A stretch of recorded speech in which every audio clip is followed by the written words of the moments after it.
pop stars, welcome to another episode of the ReWine. I'm Eddie. And I'm Tammy. How you been, Tammy? Doing okay, doing good, chilling, hanging, watching a lot of I've gotten into my short Chinese drama fix. I think I was on it last time we talked, but I'm still on that because I ain't gotta think too much to watch them. I just gotta know how to read. Okay, basic. So yeah. So that's what I've been doing, as I round out the summer. Is watching those. Yeah, I've been catching up on my shows. I keep saying I think I'm going to do it, and I have every intent of doing it and updating the website and all that and getting it back. But life be life, and sometimes. But there's this show on Apple TV Plus called Smoke, really good. Taron Egerton and Journey Smollett, really, really good. Heard of Uh, it. Heard of it. by Haven't watched it, but I heard of it. created, I guess it's based on a book by Dennis Lehane, amazing writer. And so, yeah, pretty good. So I highly recommend people checking that out. Anyway, guess we'll get things started. Just, I want to get the mango Mussolini out the way because, dude, like, for real. Epstein shit's not going away. Nothing they do is making it go away. We talked about that last week. He moved Ghislaine Maxwell to a minimum security prison here in Texas, pretty much gave her all the immunity in the world. The only thing he hasn't done is pardoned her, which even Candace said, Owens, don't be surprised when he pardons her. So just don't be. But yeah, other than that, the people still want the records released. But yeah, whatever. Speaking of Texas, the gerrymandering saga. Yeah. You got thoughts. Go ahead. I am politics, but not necessarily like I try to stay away because I think he's talked about more than he needs to be. So I really try to stay away from talking about that man as much as possible because that's always been free publicity for him. He does when you stop talking about him, he does something crazy in order to bring his name back into the conversation. So he don't need my attention because he gets enough as it is. But I think that when it comes to like the gerrymandering of the map, I follow this. She's a really, really great commentator over what's going on. Like she's a huge supporter of the Houston area.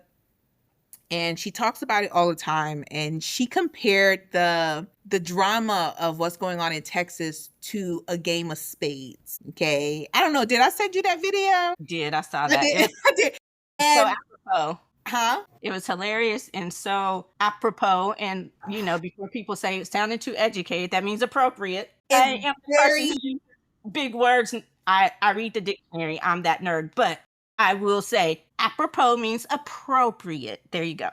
thank you, because You're we got to welcome. bring it down.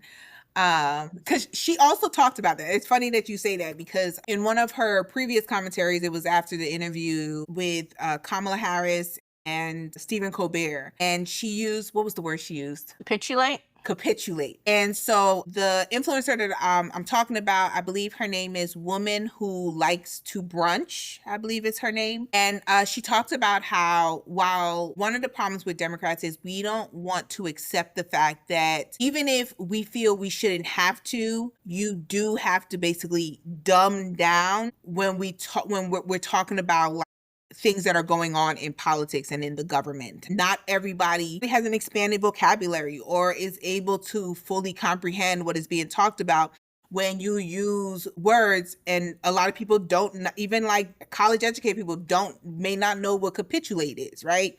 And so he says one thing that Republicans do very well is they make things very basic, straight to the point, in order to get people like, oh, I understand that. Whether they're lying or telling the truth, they fully understand what that Republican is telling them.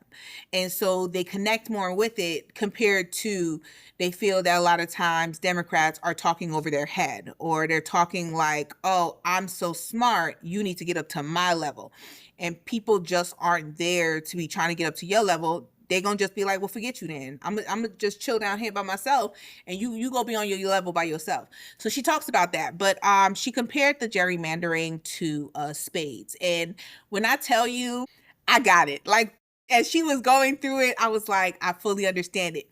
She said that Texas is the ace of spades, and she was like, how but that's their highest card. And so she was like, they forget that they got, the Joker, and they have what is The queen? not the queen, deuce, all right? The two of spades, right? So if you play spades, then you kind of get it, and you know who she was really talking to with explaining that. But she says California and New York, like they completely forget that while y'all got your ace of spades, you ain't got nothing else. After that, you got all low spades. Like all your others is low spade cards. She said, because Florida just did that. Florida ain't coming through. And they were like, Florida's the only other like high, suit card that they have. And Florida is going to be chilling on the side because they literally just got through their map. And she says, there's other stuff. But she was like, they don't take into consideration. And so somebody wrote in the comment and said, the reason why is because Democrats have always played fair. And so even as Republicans have never, don't play fair, and they're going to do what is necessary in order to win, they always depend on the fact that Democrats are not going to do the same. That at the end of the day, they're going to be like, that's against the Constitution. That's against this. It may not be against the law, but we know that's just not what we do, kind of thing. And so they're very dependent on that. And to now see that California with their, governor over there is like, okay, you do, we do. like you do, we do. And I said last time we talked about this, I said, I'm waiting. We doing a lot of talking, but let me see it. But then New York came into the conversation. And the governor of New York was like, okay, well, you know what? We at war. She was like, we're at war. She was like, we're against each other. She was like, there's no more talking this out. She was like, we have to be honest. And she even went a little bit more hard on the conversation, on being very public about where we are. And I think that with California, I was like, you talk a good game, but let me see it. But when you realize that these governors are now talking to each other. They're having conversations. Democrat governors, Republican governors always have conversations with each other. Democrat governors are having conversations with each other. And they're calling each other up and being like, yo, so you ready? Like, what we doing? Like, if you do it, we do it. Like, we just gonna hit them both ways. And they don't have as much room to move. And then, you got that billionaire in Illinois, and he's like, I'm about this financial life. And I'm like, sir, you that rich? And they were like, Rich. yeah. Rich. And they were like, well, he's the heir to the Hyatt Regency hotel fortune. Like, people thought that. he a Democrat? Yeah, like Democrats have money. It's just I get that, but you know how most of the Democrats time may you have think money, but most of the time, Republicans have more. because Let's most put of it, the time you think of people once they become rich, they become a Republican because they want that tax breaks and they want all that yes. kind of stuff, like the immoral stuff. But yeah, and he's also housing, I'll call them the runaway Texans. He's also housing the runaway Texans. And so, they've issued the warrants, trying to get them to come back. And there's this guy, this They're influencer. not trying nothing because they ain't got no jurisdiction, but yeah. Yeah. And so, they threatened to send the Texas Rangers in. And he's like, where? Y'all gonna send them where to do what? Like, bruh, you think Chicago has a bad reputation, but it wasn't home to Al Capone for nothing. There's some true gangsters in Chicago, okay? I'm just saying, Illinois, you got to remember who you're dealing with. And Pritzker ain't playing. It's like, and I agree with you, going back to the conversation, and I'm going to play devil's advocate on the whole intellectual thing. I get it. But sometimes what I tell people is your insecurity. Now, of course, you don't always want to be that person talking over someone. But to me, I was always raised, and I know if you don't understand what they're saying, go look it up, ask questions. I get that. So so I get it. I do. I see both sides of that issue. That's all I'm going to say about it. I get it. But the other thing is, the people that are talking down to your level are lying to you. So so you're electing them because you feel more comfortable listening to them? They don't know that though. They do. No, so when you talk to like everyday people. When you talk to people who have family members or everything, like who have always voted Republican, right? So a lot of times most people vote where they've always voted, right? And they don't fully pay attention. They're just kind of like, at the end of the day, I'm a conservative, so I'm going to vote with the conservative party. I'm a liberal, so I'm going to vote with the liberal party. And that's It the is not. laziest shit, and that is why Yeah, we're in but this it's not situation. as huge, but liberals do it just the way conservatives do. It is not a huge group of people who don't have that mindset, right? Of down ticket voting, right? So I've always voted this way. I'm going to continue to vote this way. So the thing is that when you are fully in that world, when you're fully in that world and you are listening to that rhetoric over and over again, no, you don't know that they're lying to you because you're believing what they tell you. Like when we think it's ridiculous, right? When he came on TV and he said that Haitians, I'm sorry, it's funny, but it's not. It's funny, but it's not. That Haitians were eating pets, The right? cats and the dogs. Yeah, the cats and the dogs. And we think it's hilarious because it's so ridiculous. Like it sounds ridiculous, right? Like it really does. But when you are in that world, when you're in that world and you hear that rhetoric all the time, there are way more people that watch Fox News who they don't spew it, but it doesn't mean that they are not embedded in that. When you hear it all the time over and over again, you believe it. So when they tell you things that we consider to be ridiculous like that, right? Like, or even something, even more simple, right? On they're coming over here and they're taking your jobs, right? That would be like, okay, it's deeper into that, but also we know they're not taking jobs that Americans want and that Americans are fighting for. They're not, right? But in their head, they're like, yeah, they're taking our jobs because I can't find a good job, a good paying job to pay all my bills. So when you hear that, we know that it's ridiculous. But our level of, I don't want to say intelligence because, but our level of understanding is Critical thinking higher. skills. Huh?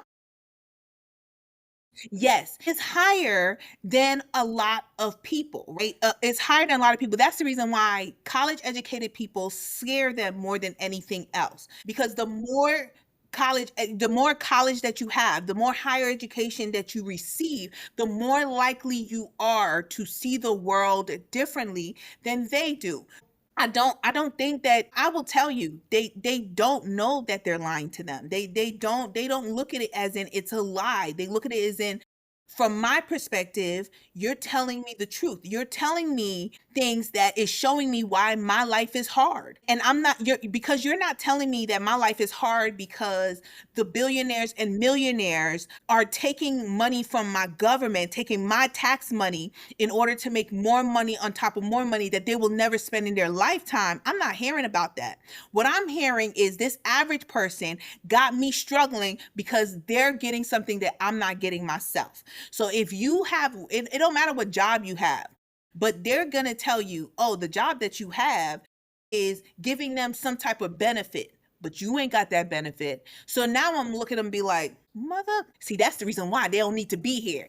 And we think it's ridiculous. That's why we're like, they're lying. We know, they're lying. They don't. I hate that we have gotten to the point in our country where I have to say that people truly Are stupid. believe it. They believe the propaganda. They believe the lies to the And point where I can tell you it's a lie and you're going to be like, no, you're lying. And I guess I have to give Rupert Murdoch and his propaganda machine credit because he did what he set out to do. But here's the other thing is Yeah. I'm still playing devil's advocate. I'm tired of hearing that. Like again, your stupidity and laziness, because it's not just them. If the people who actually knew better, because what we don't tend to realize and what we allow people to talk us out of is they're loud, but they're not the majority. It's just their screaming and their antics and their bitchiness and the way and we got into it last week, we don't have to rehash the whole conversation, but the way the media propaganda machine has been set up for clickbait and likes and all this shit, and people jumping on and trying to seem like they're so intellectual, and this whole thing about being anti-intellectual where you think it's stupid or you think it's not cool to be smart. Again, that's why we're here. People saying, oh well, my vote doesn't matter. It does matter. Like if more people, and I'm sick of the laziness. I am. I'm fed up with it. I'm fed up with people trying to say, not taking the time. I guess I'm sick of people not doing what it takes on both sides to protect the democracy. And I think going back to that Kamala interview, I'm trying to parse my words really carefully here. But going back to that Kamala interview, rather than focusing on her using the word capitulate and people not really knowing what capitulate means, and then some people not talking about the lady who brunched, but other people jumping on that saying, "Oh, I'm telling you that this is why." No, you're missing the message in the weeds. You're getting lost in the weeds. What she said is basically what you said. When she said she didn't think the Democrats would capitulate, that means she didn't think that they would just sit there and take it up the ass with no Vaseline the way they're doing. I mean, I can't think of another way But to she put. didn't explain that though. And I think like so even with She didn't expect them to be so weak and feckless. I mean, I'm sorry. but here's my thing. You say that and they'd be like, "Oh, okay." But when people think it's whether we want to accept it or not, people look at Democrats and they say, "You talk over us like we're dumb." And it doesn't matter whether you think that we're dumb, but it doesn't matter whether you think we're dumb. You cannot tell me that I need to vote for you when how you talk to me lets me know that you don't even think I'm on your level and that you don't even want to help me to get to your level. And But this is the thing. How much more does she have to break it down? She broke down her plan on a very basic level. This man is going to raise taxes. She didn't say anything. There was no fancy language about that. And that's what I'm saying. It's not every word she used on her it's campaign just was like not even capitulate. but You not know, even just her. Capitulate was just a word. When I talk about, I'm not just talking about Kamala. I'm talking and I'm sorry, I agree with them. I think that because I do it sometimes not realizing that the people that I'm talking to about politics and about the government, they don't have the same knowledge and the same passion that I do in order to really focus on how our government is running and what is going on in our government to understand. Like I can watch a news cycle and understand what's happening and go deeper into it to know what each side is going towards, right? Because I'm focused on it. Like this is what I watch a lot, I pay attention to it a lot. Democrats as a whole, a lot of them, because they do talk over you, we have to accept the fact that in this country we don't we need to bring it down because a majority of adults are at a sixth grade literacy level. I Like, get and however we want to do it, like that's just how it is. So if Democrats as a whole, not just one or two, Kamala just happened to be the face of it at the time. But Democrats have been losing momentum, and the reason why is because more and more people do not have the education level to keep up with the leadership of the Democrats, which is the more educated political party. And instead of them learning from, however you want to look at it, learning from the Republicans, I'm not saying lie to your constituents, but you gotta be able to make it basic for them because a lot of them do not understand this level. It's just a fact. And a lot of Democrats, we don't want to do that because we're like, I'm sorry that I'm educated. Like, I'm sorry, like, I it's can not use big words and stuff, but that you got to bring it. Too many get people are that. not on that level anymore. I get that. And I'm not disagreeing with that at all. I understand. And yes, there is a lot to be said about the messaging, but I'm also at the point where we need to take personal responsibility. Again, if you don't understand what a word means, look it up. If you don't understand what someone is saying, yo, break it down. Cause I do that. Do you get it? No. Like break it down for me like I'm five. So I think there's a meeting in the middle. You can't And that's what I mean, taking the lazy way out. They talked over me. So you're mad because you didn't understand what they're saying, so you went and voted for the person you know is straight up lying, eating cats and dogs. And I get it. There's stuff you could say to the MAGA base, and they are not going to, Not even MAGA. Just the and it's not even MAGA, but yeah. it's not even all MAGA, but it's like now with the amount of buyer's remorse because it's happening to certain people, I'm like, but you knew. And when you ask people, especially the ones who knew what the immigration policy was, right? But he wasn't supposed to come after me, but you knew he was going after people who look like you.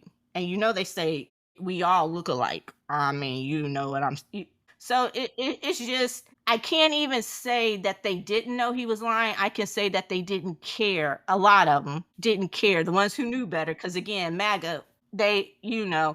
simulated oral sex on a fucking stage and they didn't care.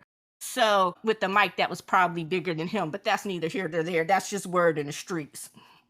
So, but I'm just saying that I'm tired of excuses, and getting back to the original thing is I agree with you. I really hope that they stop playing by the rules, because no one gives a fuck about it being bipartisan anymore. That's not going to win you any points. Nobody And cares that gerrymandering is actually against the Constitution or like no, we you we know, can't we can't take that into account on the decisions that we're currently making. Yeah.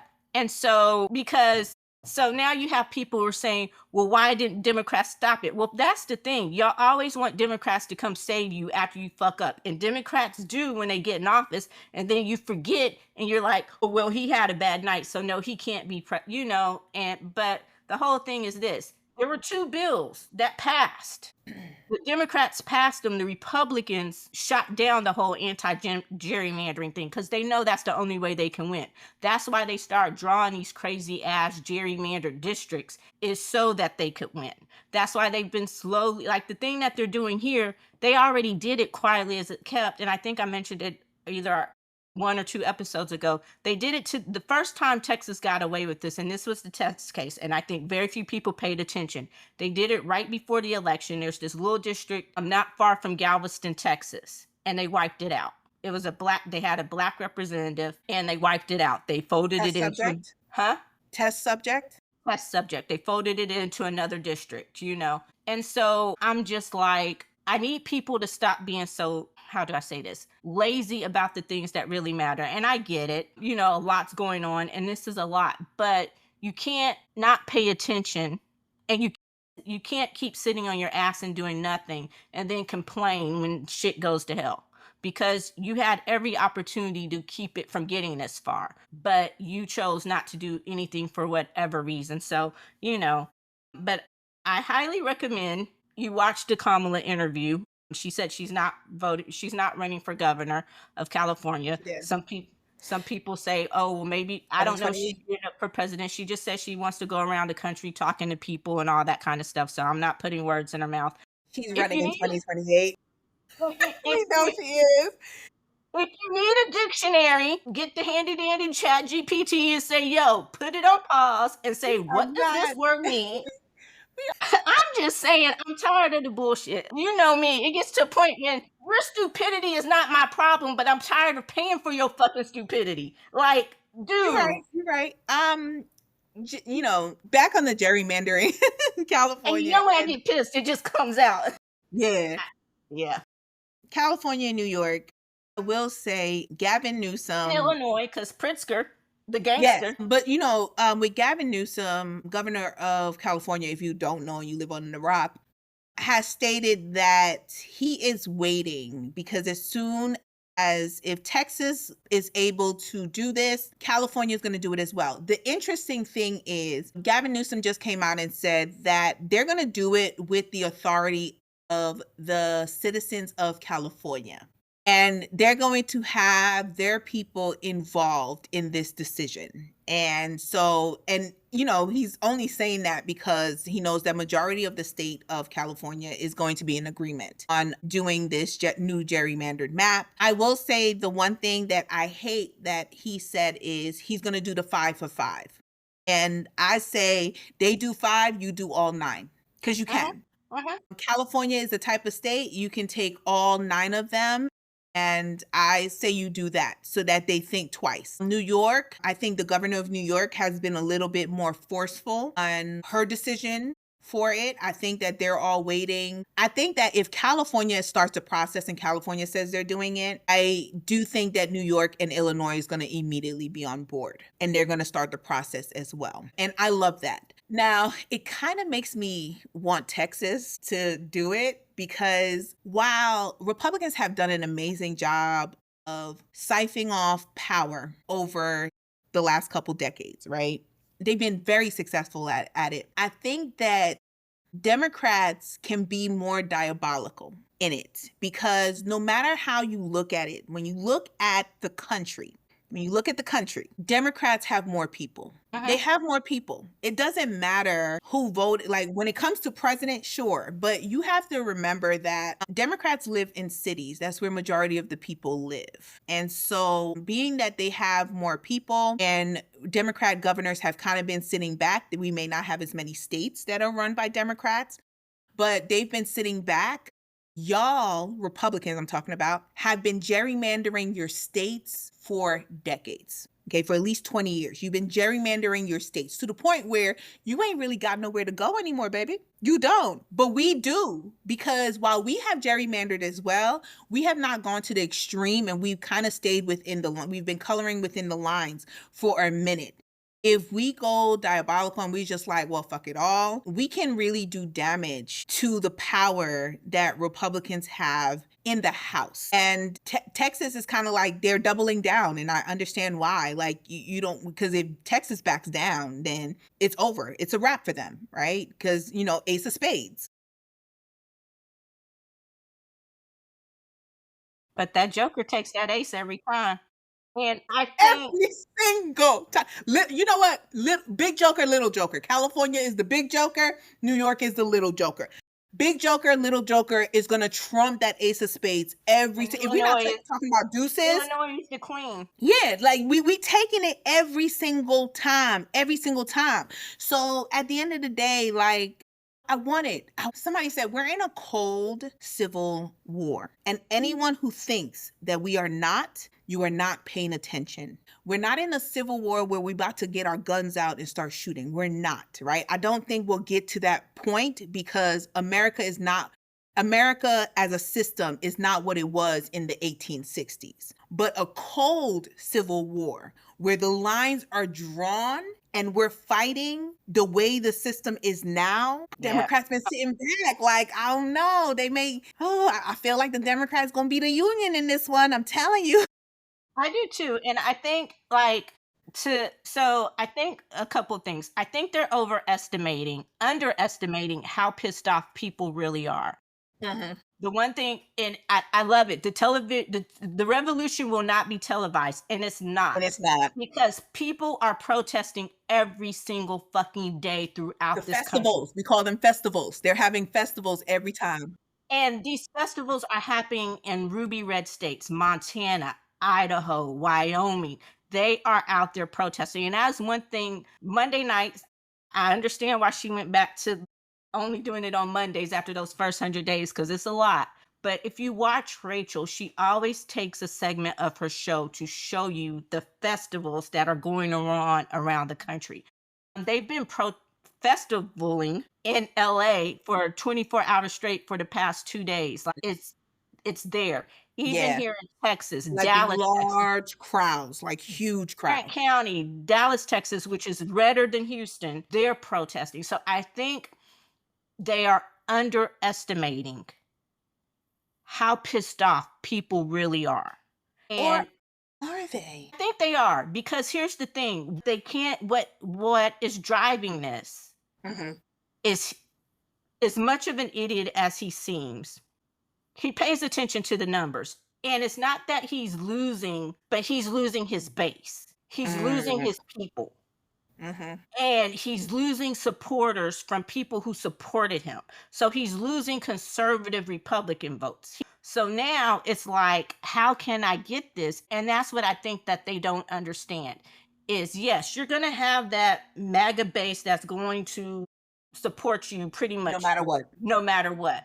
But the other people, the ones who you were talking about before, The ones who thought it was cool, or I didn't realize I was voting for this, or, the ones who voted Republican because they've always voted Republican, the ones who thought they were voting for some stupid ideological whatever, who didn't think it would be this bad because it wasn't this bad the first time around. He's losing those people. And so I think they're underestimating that at this point, the issue is not Democrat or Republican, it's fucking American. And what I tell people and what I've been telling people is this isn't the time to be ideological about it. Okay. This is the time. The only thing that matters is protecting your fucking country. Like you said, right or wrong. Do you want to protect? After we get this shit back on the right way, then you can go back to taking your side. But right now, the only side is democracy or not. Because he's turning the White House, as we see, into that gold gilded palace. And the shit that he's doing is saying he doesn't want to leave. Like you were talking about the president of El Salvador, fixing it so that he taking away the term limits. Well, in this big ugly ass bill that just passed, he can basically kind of sort of call off elections. He doesn't have to abide by the elections. He doesn't have to abide by court rulings. That's what I'm saying. People have got to pay attention and stop being so lazy about the things that matter. And there's only so much we can do. And so I think they're underestimating that the more that they do this, because this isn't I don't think people thought it would change this much, especially those who voted for him. They didn't think that they would be affected this much. Black unemployment was at an all-time low under Biden. It's risen so much in the last 3 months, 6 months under Trump. The economy, he fired the Bureau of Labor Statistics chief because reported the truth. The economy has slowed. And people are like, well, it didn't just slow. No, it takes time. And now you're starting to get out of Biden's policies and truly into Trump's policies. So the tariffs, it's gone into effect August 1st.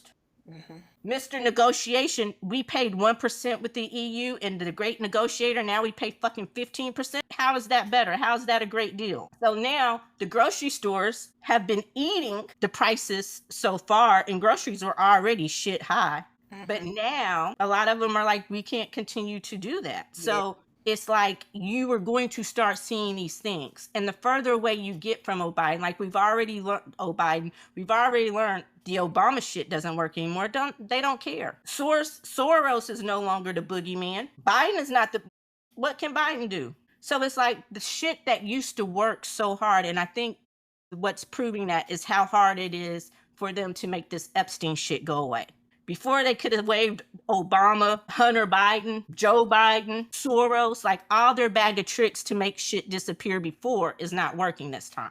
They're having to fight so much harder. So I truly think they're underestimating just how much they're losing. But pay attention, because this is also the 2026 election, because they're going to try to cook it. The 2026 election is definitely going to be a precursor for the 2028 election. So I'm saying that, you pay attention, believe me, don't believe me, think I'm being hyperbolic, which means exaggerating, talking out the side of my ass, extreme.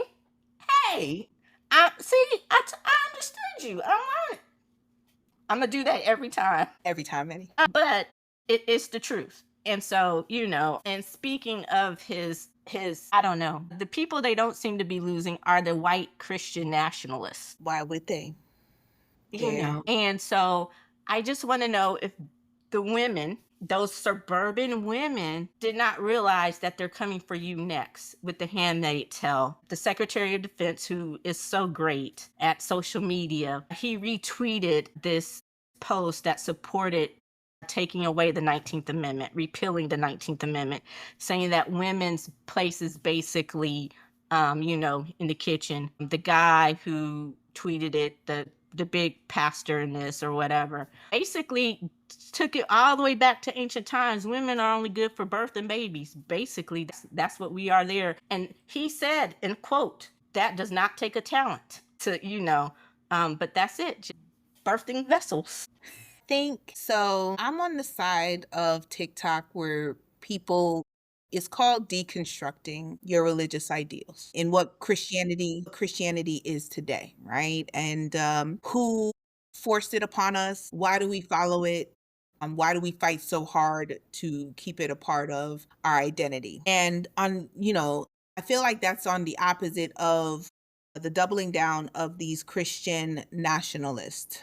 Um, who are of the mindset that America was, with lack of US history, of course, that America started out as a Christian nation because people were running for religious freedom. Now, they never talk about the fact that these people who were running for religious freedom were not Christians, but I digress. Let's not get fully into that. I think that Christian nationalist is a nice word for, I think that it's so that because race, being called a racist can destroy your livelihood, right? You can lose your job, you can lose friends, family, if you are proud of your racism. And I think that Christian nationalist is less of a dirty word, right? Because it has Christian in it. And when people hear Christian, ultimately you got a point because it's based in biblical text. All right. Women shouldn't have the right to vote. Why not? Because a woman is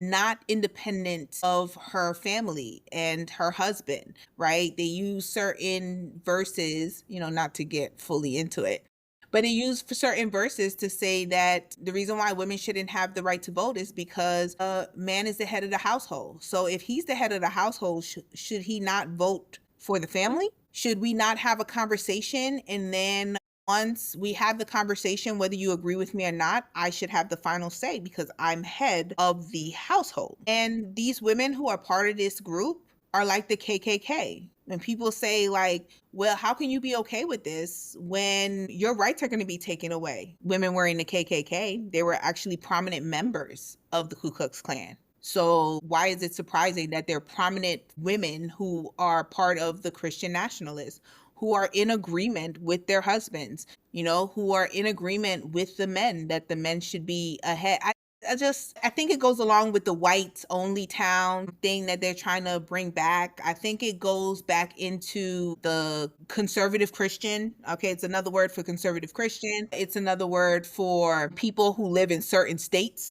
I'm not going to name the states, but people who live in certain states that have this mindset, part of their religion, their, religious policy that they have. I mean, just call a racist a racist. Yeah. Just call a racist a racist. Call a sexist a sexist. Like, you're a sexist. Okay. You're anti-feminist. Okay. You're anti-woman. Okay. You're anti-black. Okay. Like, I don't care what you call yourself. I know what you are. Like, And, you are what you are. I think it gives Christians a bad name. And I see, I saw that reaction, and I'm gonna say this. And how do I say it? Just It gives those of us who truly believe, because I would consider myself a Christian. Now, does that mean, and then when people hear that, you automatically get that. But I believe in equal rights. I believe in trans rights. I believe in gay rights. I understand the problems with the church. I do. I because understand the that's the question. Christian, that's Christianity, you Right. know. And so, these are the same people who use the Bible to subjugate us. These are the same people who do everything anti Jesus. He came for the poor. He came for the ill. He came for the afflicted. He came for the sinners. These are the same people that would have led Jesus to the cross because he didn't come the way they expected him to come. So I love when we take the Bible and we twist it to say what we want to say, but we miss the message, you know. And then sometimes when you point those things out to people, oh, you too smart, or you're reading it wrong, or you do it. So I get it. I get the whole deconstructing because I do it myself sometimes. So I'm just like, you give the religion a bad name. You do, because it's not. And again, I think the loud, wrong parts of it have taken over, um, have taken over and have turned a lot of people off from the religion and all of that. But yeah, and there was this interesting piece because I was watching this news piece out of Tennessee where they were talking about how they're trying to take over Middle Tennessee. And the pastor said basically what you said, just call them what they are. white supremacist, racist, add the misogynist in there too. And you did have one man, and it's funny you said that because this one man said, and the woman said, and the lady was interviewing Hegseth's pastor friend or whatever, right? And they're all proud that they have these connections to the White House. And she said, I'm a woman and a mother of three. Does that mean I shouldn't be working or I shouldn't have a voice or a vote? And he was like, well, that's good for you, but blah, and it's just like, and then this other lady said, well, I submit to my husband. And I'm like, okay. And she's like, well, his vote. Well, what if you disagree about the vote? He goes, well, that would prompt a discussion. But no one said what you continue to say. Well, what if you continue to disagree? Who gets the final say in that discussion? Are we going to then have a vote about who to vote for? And then the single women out there, again, go live your life and submit to your man however you want to live your marriage or your life. Do not make me pay for, what I'm saying? So it's like what So works for you in your house doesn't work for everybody in their house. And that's what I'm so sick of, because this is how I should live my life. This is what I think. And I told someone the other day, do people not realize this country was founded, stolen, created, whatever, however you want to say it, on two basic foundations: capitalism and freedom of religion. Okay? Jamestown was all about the money. Plymouth, even though they were hypocrites about it, freedom of religion. So it pisses me off so much when people say this is a Christian country. No, the fuck it was not. The founding fathers were very intentional about the separation of church and state. That was not even ever a question. So, yeah, but let's not. I will say, if you are single, so I used to, in my early 20s, I used to We need date to go this. get married, or don't tell. I used to date this guy, and he was very religious, very, very involved in his church. This was around the time that was starting to separate myself because, I don't talk about it that much. Just in general, I don't talk about it that much.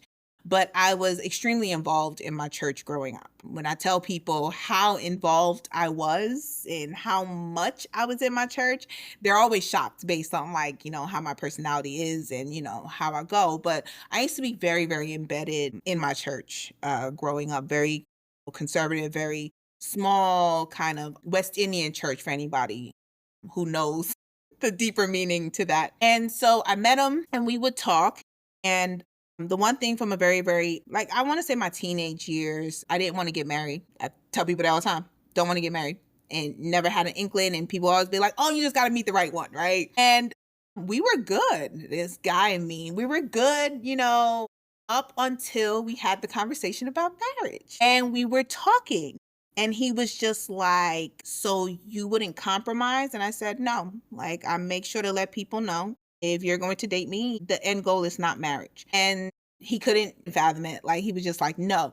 But the one thing we would talk about is our religious beliefs and where we stood on certain things. And he wouldn't, of course, he wouldn't call himself a Christian nationalist, but this idea of the man being the head of the household, he was the first person to truly introduce to me this idea of the man makes the final decision for the family. I'd never directly heard it. Even growing up in the church as much as I did, I never heard of that. Like, had no conversations with anybody in the church that would directly come out and say it. And he said that's how he was raised, that's how his church was. And so I said, well, when you get married, because he's gonna get married, I said, so when you get married and you and your wife disagree, what does that mean? And he was like, oh, we'll sit down and we'll have a conversation. I said, okay. And he was like, but I make the final decision. I said, okay, I can understand that. But what if, you're not necessarily the expert on the decision that needs to be made, but your wife is? What if she knows more than you? He was like, she presents the information, but at the end of the day, I take her information, I can take it into consideration, but whatever I decide is a decision of the family. He was very adamant about that. And that was one thing where I was just like, yeah, no, we can't even work on that. But it was really interesting, because when I tell you 10 toes down, you could not get him to think differently, right? He ultimately gets married. So he gets married about 3 years later. We're still I don't want to say friends, I would say more friendly and still like, friendly with each other when we see each other, kind of checking up on each other, how you doing and everything. And I asked him about it. And him and his wife had a conversation about that. And she was on board. And the reason why is because she did not grow up in his church. The funny thing is she was a member of the church that I was a member of, right? But at that point, like, I'm in my 20s, so like I said, deconstructing, they had a conversation and he said with the conversation, she was on board with it. So when they made decisions for the family, they sit down, they would talk it out. Like they would have in-depth conversations about it. From what he told me, okay, I wasn't there or anything, but he would tell me like, we would talk it out.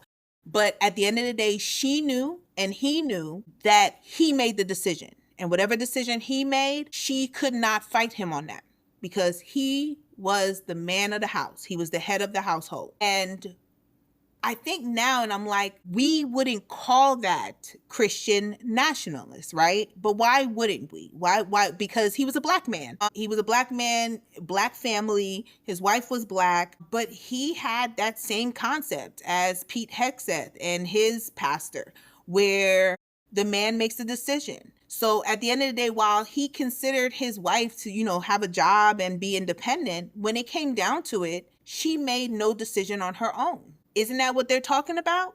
And Yeah. I think to myself, there's more people that have that mindset than we think, right? On who won't say it though. Like they won't say it. Like I don't think, because he never had that conversation with his friends. The only reason why we talked about it is because of marriage coming up and me having the stance that I did. So I'm like, there's way more people than we think who agree with that and won't say anything. Like I don't know. I don't know what I'm saying. It's just yeah.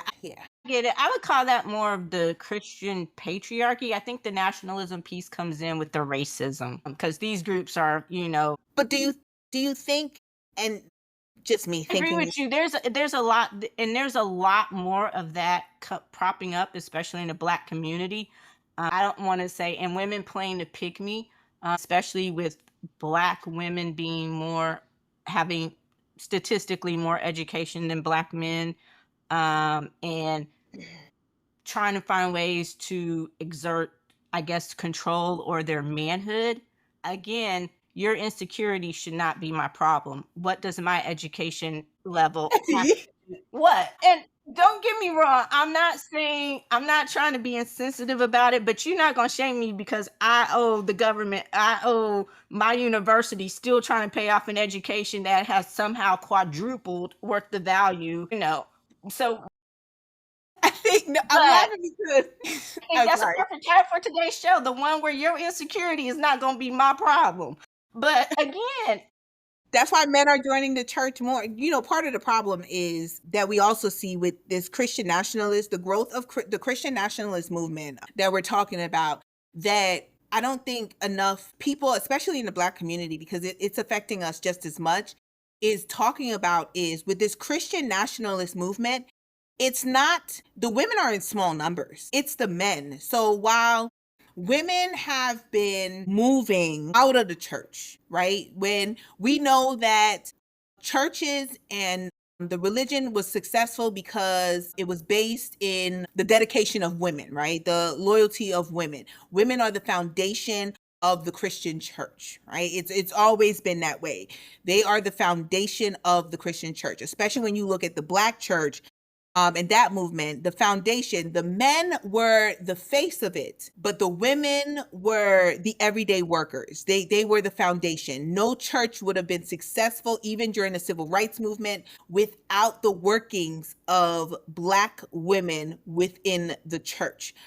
But in the thousands, we start to see a migration out of the church for women. And they say since around 2010, 2012, we start to see men joining the church more. So the population, the congregation is shifting in gender. And the shift in gender is why we see more conservatism within Christianity, and we see more conservatism within the church dynamic, right? Where we having these conversations about this. And the reason why is because women are slowly moving away from being the foundation and the baseline of what churches and what Christianity stands for. And we know that every major destruction that has happened in this world has been done by men. That is true. So I And so think when they are in charge, this is part of the destruction where, you say, like, people look at you when you say you're a Christian and they're just like, you know, and the reason why is because the destruction has started. And the reason destruction has started is because the gender dynamics have changed. I think that's a great way to call it. We were trying to name it. I think the nationalist piece is the racist piece. Mhm. We'll say the Christian conservatism, I can't speak today. That's this whole men as the head, what I say goes type thing.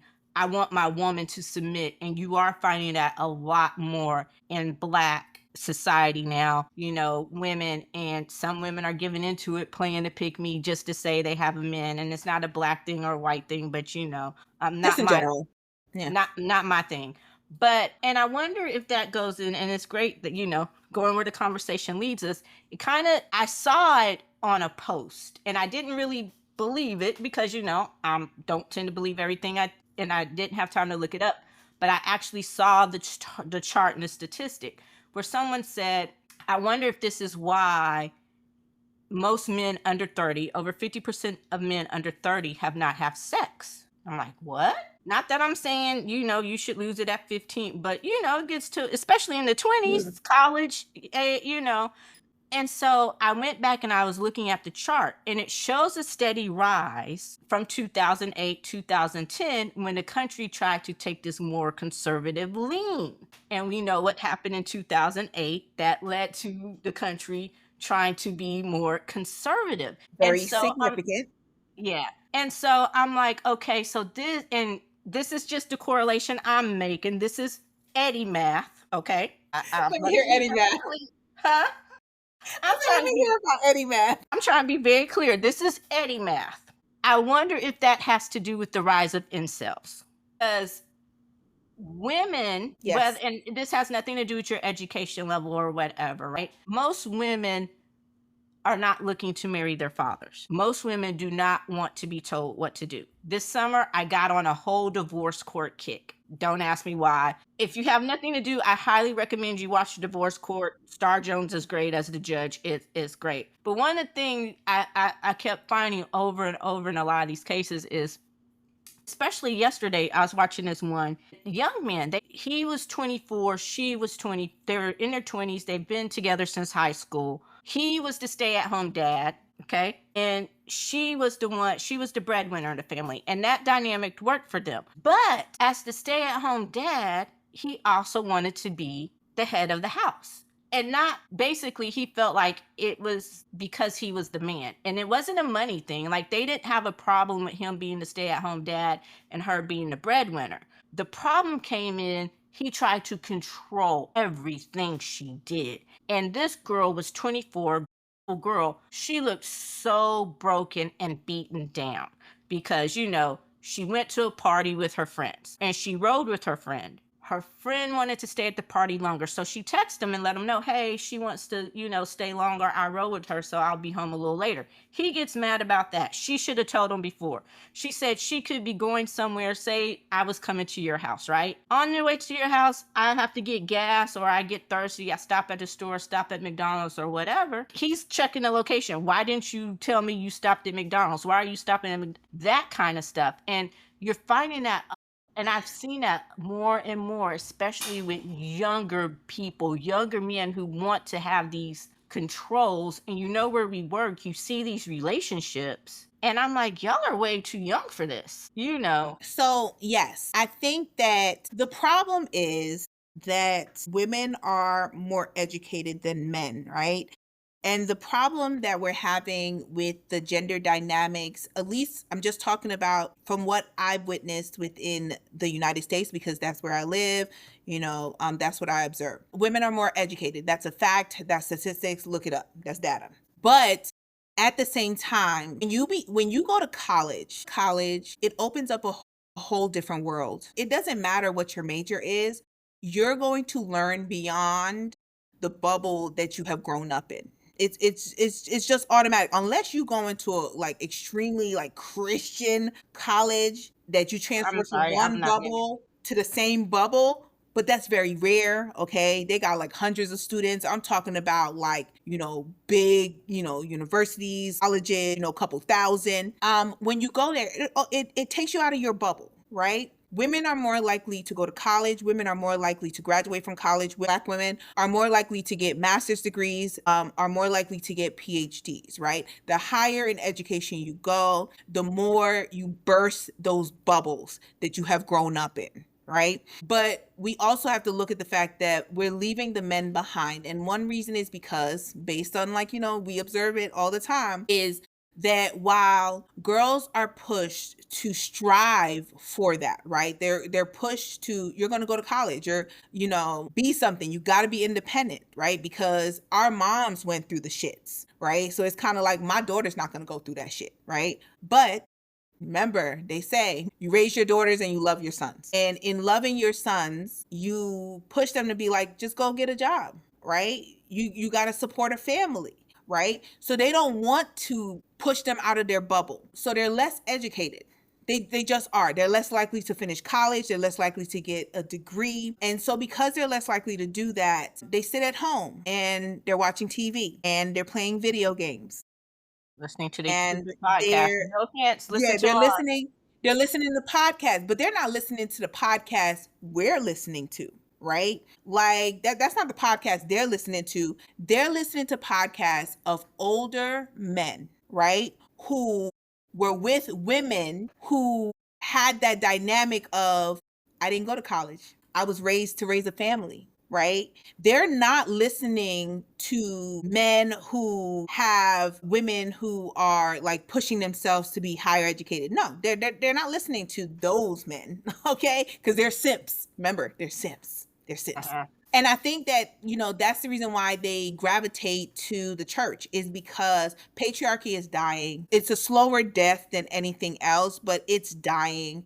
And the reason why it's dying and the reason why they're trying to hold on so strong is because it's dying because women are becoming more economically independent. And it Okay. goes back It's not being handled well, right? And they're trying to push us back to what we were.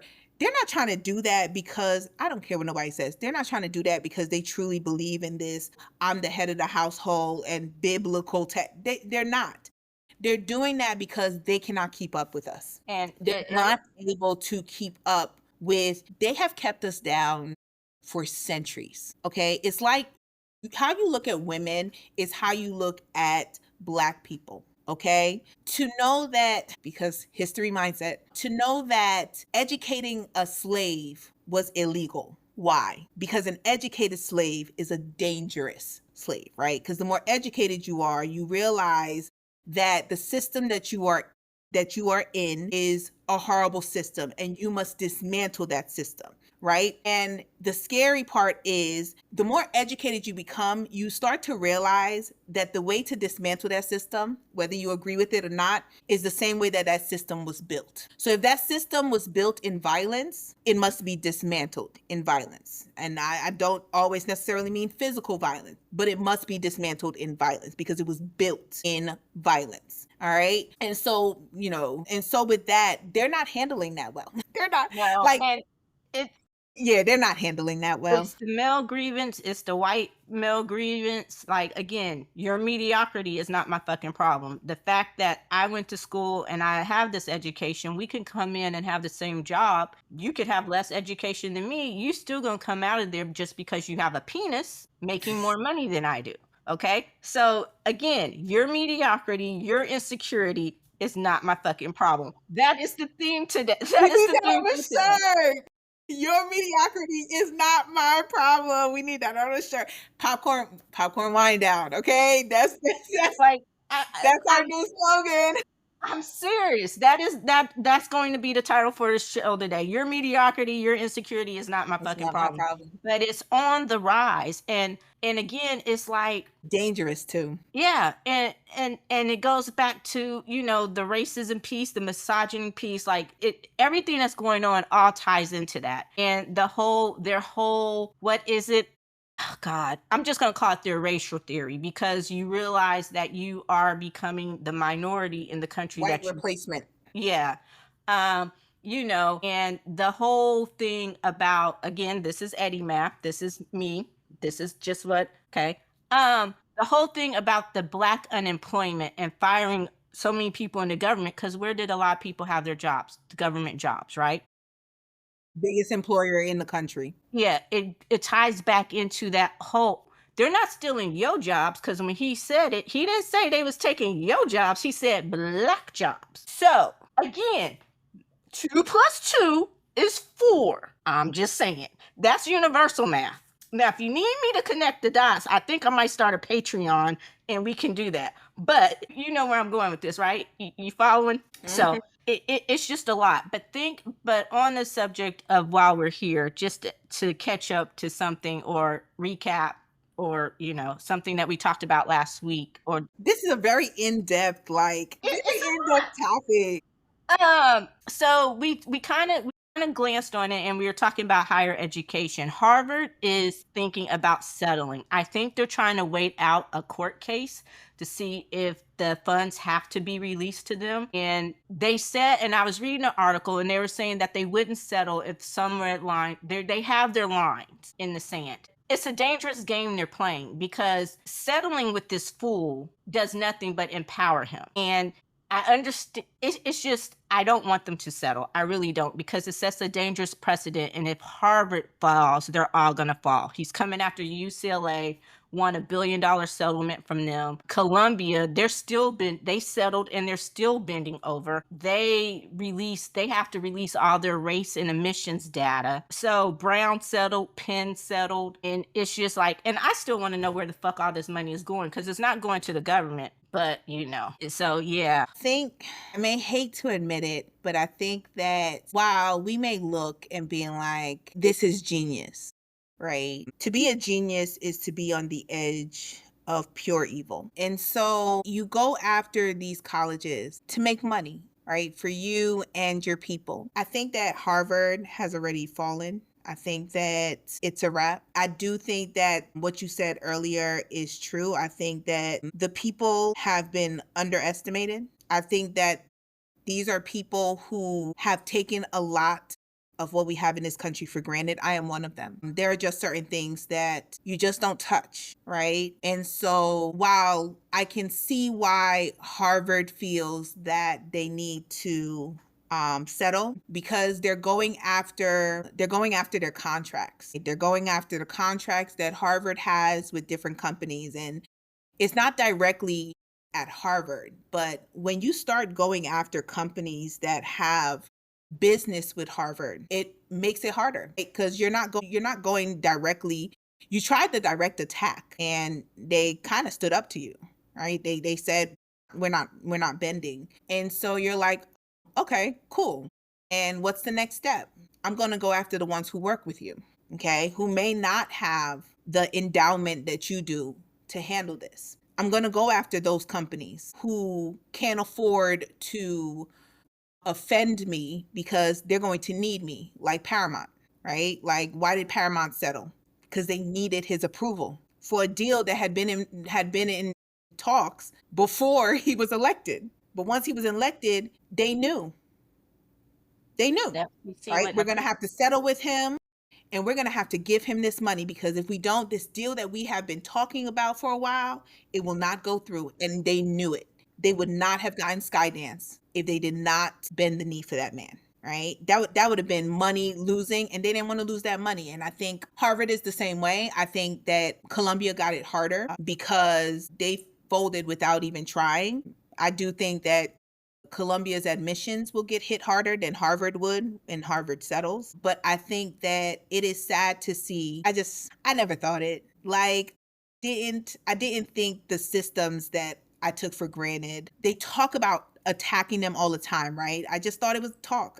I really did. I thought that there is no way the same people who take advantage of these same systems that we do, like higher education, like college, you can talk about it all you want, but you still send your kids every year, right? But they can afford it, and that's the difference. Is I I forgot that people who can afford it have the power to be hypocrites. Yeah. We do not. And I think Harvard, I think for a couple of reasons, probably, word on the street is that his boy applied to a lot of these schools and couldn't get in. I think he's at NYU. And I think Harvard, Hilarious, since that's one of the most liberal universities. But anyway. yeah.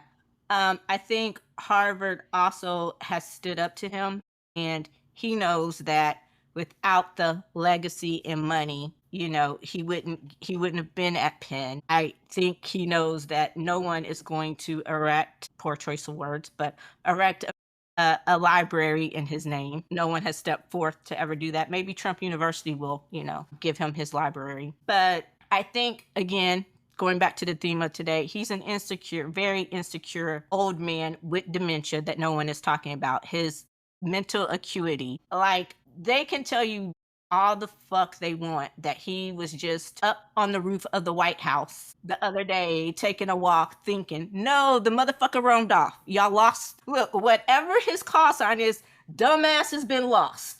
So you find him on the roof. And probably the sniper on the roof is the one that says, dumbass has been located, wandering around the roof. Somebody come get him. It's time for a diaper change.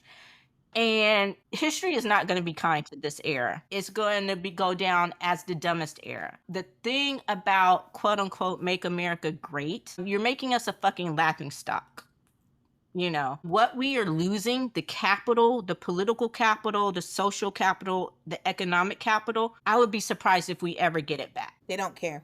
And they don't, but how do I put this? They care, but they don't. It goes back to the whole hypocrisy thing. They think the way to maintain it is by being a bully. That's not going to work. You talk about losing contracts. Spain and Switzerland are already canceling contracts for F-35s and stuff like that. I would be very surprised if the Olympics shows up here. I would be very surprised if the World Cup plays in the United States like it's supposed to. They got Mexico and Canada, so I just don't think they realize. And I'm not talking about the evil people in the White House, because they don't, like, in some instances they care, but they don't care. As long as they think they have their friends, then but and making the money, because it's all about the grift. But the people, I think, as a country, we don't realize how much damage we're doing to ourselves. But we'll see. At least you have that ugly ass gold Oval Office that thing looks so cheap. It looks like an Austin Powers. It looks like Dr. Evil. What was it? Goldfinger? Oh, my pinky. Look at that. I was doing the Goldfinger thing because I was thinking Austin Powers and Goldfinger, but yeah, it's appropriate. No, never mind. Anyway, for those of you who watch this on YouTube, you will see, yeah, but yeah. So I think, and to just kind of do a hard right turn, because this is ridiculous. One thing, and this is a great transition. So Diddy and Trump, I did not realize Trump was mentioned all throughout the Diddy trial. I did not realize that the Trump Hotel was one of his favorite hotels, especially when he was in New York. But I bring that up to say that he wants to counsel abusers. He wants to what? He wants to counsel abusers so they won't abuse. Diddy, maybe to show penance, to maybe say I was like, I don't know. So they won't abuse, because he can help. I just report the news. I don't make it. But yeah. And of course, the internet never loses. They said, how the fuck you gonna counsel abusers when you haven't even, helped yourself? But that's neither here nor there. And Dean Cain wants to join. No, it does not want to join ICE. He has joined ICE. He is apparently a sheriff's deputy and reserve officer in Nevada. And he has joined ICE, and he's going to be deputized into ICE as soon as possible. So probably by the time this airs. And I think it's funny, in that very ironic self-hate type of way, that you had people, your family, by your own admission. First of all, your last name is Tanaka. We were talking earlier off air about stage names. His actual last name is Tanaka. Okay, his legal name is Tanaka. Back when he had some fucking sense, before he just went full on MAGA racist, he actually had the name, I think in Japanese, tattooed on his ankle. but your people, your grandparents, your family was held at a fucking internment camp in Idaho. You have talked about this and the internment of your family and how wrong it was. And this is who you become. And Margaret Cho, she had the best one. She said, "You'll always be Wong, never white." Okay, so let me be honest. Here's my opinion on that. I didn't know Dean Cain was Japanese. Yeah, like when he was Lois and No, Clark, he I, talked I about get his grand. I get it now. Now, granted, I didn't pay attention to who he was as a person. I was a huge fan of Lois and Clark, not necessarily of Terry Hatcher and Dean Cain. I know who they were because of Lois and Clark. I love So, Dean Cain. I had the biggest crush on so him, and and the thing is, I knew his name and I thought he was cute when he was Superman, right? But I never knew he was Japanese. And the reason why I say that is because I thought he was white. Like I thought he was white with a little mix in his background somewhere, but I thought that dude was white. Like it never crossed my mind that that man, I feel like if he had never come out and said talked about his history and his past. And I'm telling you, if you talk to people, I'm sure a lot of people didn't know that that man wasn't white.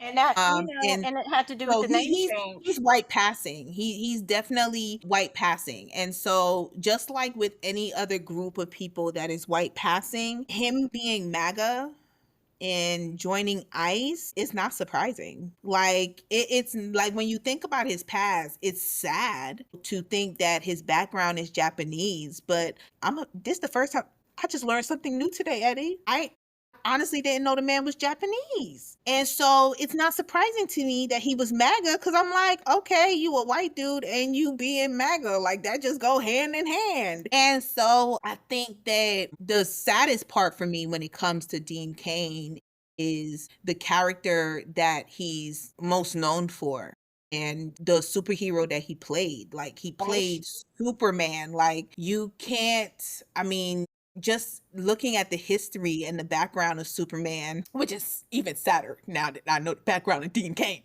Looking at the history of Superman, that's what breaks my heart. Is I think that if he had played any other iconic character, if he had played Batman, if any other iconic character, superhero or not, it wouldn't hit as hard as it does because he played Superman. And he didn't play like a revised version of Superman. No, like there's clips from the show of Superman saying lines that this man is now like fully against, right? Like, I'm like, I can play this clip and make it seem like it ain't even Superman, that is really you. and And just interviews, like people are putting up interviews from him from that time, and it's like, again, no one's making this up. You're the one who talked about your actual last name being Tanaka. And again, with Hollywood, you're not surprised that you changed your name. They wanted Leonardo DiCaprio to change his name, and he's like, no. So there's a history of people changing their name and making it more palatable or whatever. And and he talked about being part Japanese, and it's not even like I could say I'm part Irish, but you're gonna have to go back into the eighth of an eighth of an eighth of an eighth of a trip of a drop of blood. But no, you are like second gen, like your grandparents were in these internment camps. You sat on their knees and you heard these stories, and so it's just sad to see. wait, where is, I'm And sorry, you're using Superman, your iconic, this, which I want to know now, the new DC being pretty much under James Gunn's thumb, I want to know how long before you get to cease and desist on using Superman for recruitment posters for fucking ICE. And it's not, and like you said, you were a very popular Superman, because after Christopher Reeve, there really weren't any movies and things. Lois and Clark was a great show, and it was canceled way before its time because of behind the scenes stuff, right? But It was a popular show. People loved it. People loved you as Superman. Your acting career may not have taken off. You may have felt like you were typecast, but if you go to IMDb, you have some more shit in there. But I'm like, bro, like you just becoming this MAGA clown is the self hatred is there. Where's the Asians? Margaret Where's the Cho. where's the Japanese and the Chinese and the And I think, but see, here's the thing. I think a lot of people are like you who didn't realize until now that it's starting to resurface that but this was, they would know. They know who their people are. Like I may not have known, but but they know who their people but are. does this And go you back know who your to, people are. but again, and so does this go back to the model minority? Remember, these are the same people who sued for Now that affirmative. now they're the silent minority. Yeah, They because just they don't you realize you got played. Like you thought you weren't, again, this kind of goes back to that earlier conversation we had. You thought you weren't getting into college because of me. So you want, and again, I love how people think that black people, all these minority programs, that we're the ones benefiting the most from them. We are not. Just least. let's keep it a buck. We are not. Women, Asians, even Hispanics before us are benefiting from all these programs. So it's like you're falling for the hype. So, I guess it goes back to that model minority type thing. You sued for affirmative action, and now that it's gone, you still not getting your ass into school. Who you gonna blame now? We tried to tell you, but y'all mad because we out there learning our dances. Anyway, I'm just saying. But yeah, just to see how far he's fallen is kind of sad. Him just being a joke is, I don't know. Anyway, when you brought up Paramount, did you see this week's episode of South Park? They're gonna make me start watching this show that I hate, because this week they went after Christy Nome and Ice. Girl. The heaven clip when they said all of these people are in heaven and you see all those ICE agents running to heaven to get them, like how you got in here. And I was like, yo, I'm all for the clips. I ain't never watching South Park. Okay. I can't get through an episode. It's too much. But Clips are the hilarious. hilarious, how accurate it is, right?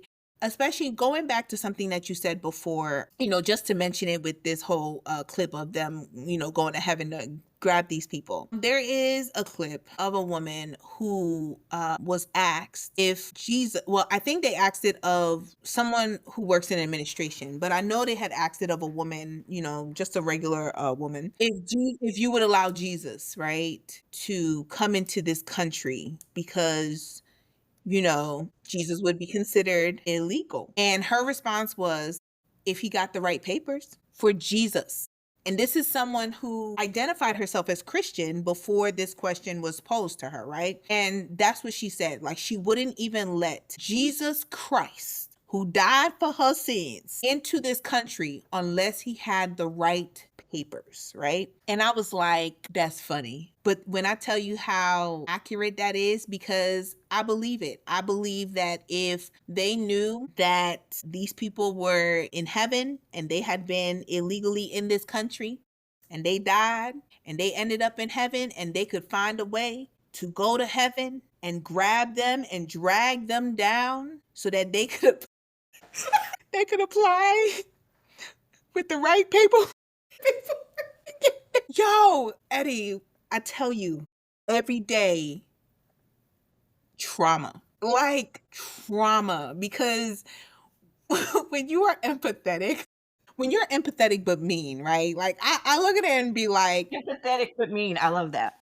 you know, like I'm not a nice person. I'm not a nice person, right? Like, now I'm not disrespectful, but I'm not a nice person. Like, if I don't need to talk to you, I'm not going to talk to you. If I don't need to socialize with you, I'm going to act like you're not there. You're invisible to me, right? And yet, I can look around me at everything that's going on and cry all the time, right? Like, every day at least once. When I hear something new, just like brings tears, not even to my eyes, but just flowing. And you have people who are just like, yeah, it don't matter if they're human. Like, they have to die because they crossed the man-made border and they didn't go through the correct like channels to be in a country, like in my country, right? They're not the right color and they don't speak the correct language. And so I'm going to treat them like shit. I'm going to treat them like the dirt beneath my shoes. But these are the And not same. even my feet because I don't want to touch them because they will make me dirty. And so with that, I'm gonna have my shoes on and they are the dirt beneath my shoes. And they say it with a straight face. It brings them joy, right? And they say, but they're taking away our money, right? They don't want to feed children. Want to feed children. They want you to have children because they want, again, pay attention. Workers. They want workers. And that is why they keep trying to lower the age. That's why they keep trying to dumb down schools. It's all part of their master plan. And while all this is happening, the cost of college is going up because we were talking about that because they don't want people to be able to afford to go to college. The cost of housing is growing up because I guess they want everybody to be homeless or so desperate that they will work these jobs that, the jobs that the immigrants coming here taking. Well, let's be serious. Ain't nobody fighting for these jobs. But these are the same people that they went to a different country and they were treated like shit. Don't you know I'm an American? How can you do me like that? Just Wait, that. Before this trauma that is so induced, we could always get Chat GPT to be our therapist. Like that trend is on the rise. Chat GPT being people using Chat GPT as a therapist. that's the reason why we're in a situation we're in now. So much so. And Illinois has banned it. And I'm like, if y'all ever try, like all these people who say they create all this wonderful stuff with Chat GPT, I'm like, that thing is wrong. I mean, and I'm not saying I They're don't. training it how to yo, Terminator. Thank you. And so, and Manator. Come y'all, on, and while yo. y'all are giving this thing all this information, realize that there's no such thing as doctor-patient privilege with Chat GPT, so they can use your records in court and subpoena them. And Chat GPT says they will turn them over. So be careful about what you share with this AI bot. It is not the end all to be all. Besides it using a shit ton of water and resources, please just, yeah, like this again, laziness, stupidity. You are taking advice, life advice from a computer. That is wrong. Like I use it for certain things and I have to correct it. Like, dude, really? Seriously? So, anyway, Don't, just on that, I fight against using Chat GPT the same way I fought against getting on TikTok. And even then, I tell people, I say, yeah, I'm on TikTok now. And it took a couple years for people to persuade me to finally like get on TikTok and start but I tell people all the time, I'd be like, I reset my algorithm every single month. And they'd be like, what do you mean? I said, I reset it every single month because I got to make sure what I am using it for is exactly what it's being used for. When they start throwing out those ridiculous videos, I'm like, oh, it's time to reset because you're not about to dumb me down. I want to go back to the news that I need to go. And every single time that I reset it, and then I just watch some of the videos from the people that I already follow, which I follow certain people for a reason. And then I get back, the algorithm that I had before. Right? The videos that come up start to really like world news is a big thing for me. And, kind of keeping up on that. And, they will suppress that as much as possible. And so I follow certain people so that when I reset it and I start watching their videos, I get back that world news. So I know what's going on in the world because that's what they report on. And to reset it. And so I fought against that because people talk about ChatGPT all the time. And all I keep saying is, I like don't want to dumb myself down. Like I understand there is some positive to it, I guess, and it's really helpful. I get that it can be very, very helpful when you can't like think of something, when I'm teaching something and I type it in, I'll be like, okay, and I'm still revising it, right? Like I'm still like, okay, let me put it into my own words, my own thought process, right? To make sure I get it myself, right? That's not how people use it though. Like they read it and they automatically like just take it, right? Like they just take it. And the one in one, two, three, four times that you see something like amazing come from it, like I don't know if you ever saw it, the guy who asked, it was something along the lines of who is the best race or something like that. I know it was deeper than that, right? Did you see that one on TikTok? And it said black. Yes, but then he asked for a deeper understanding of it, and so it went really, really in depth to the point where ChatGPT got themselves in trouble for that, right? Like they got themselves in trouble for Hey, that it's just the answer truth. that came from all the information that it's been fed, right? Like because people don't want to believe it, right? Like you don't want to believe that the most advanced would be the civilization that started first. I'm just saying. I'm just saying. Like we started this shit. Why would we not be on top anyway? But Jesus is black, but that's a whole different story for a different day. let's not talk about that. Like with wool hair, let's not talk about that. But it's just really scary because all I keep thinking about is one of my favorite movies that I could watch over and over again is Terminator 2. Rise of Not the one, but Terminator 2 Judgment Day. Judgment Day. Yes, Judgment Day. And I used to watch that so much when I was younger. And when you think about how much people are depending on ChatGPT, that's all that comes into my head. Like all that comes into my head Have y'all is never watched the Terminator, movie?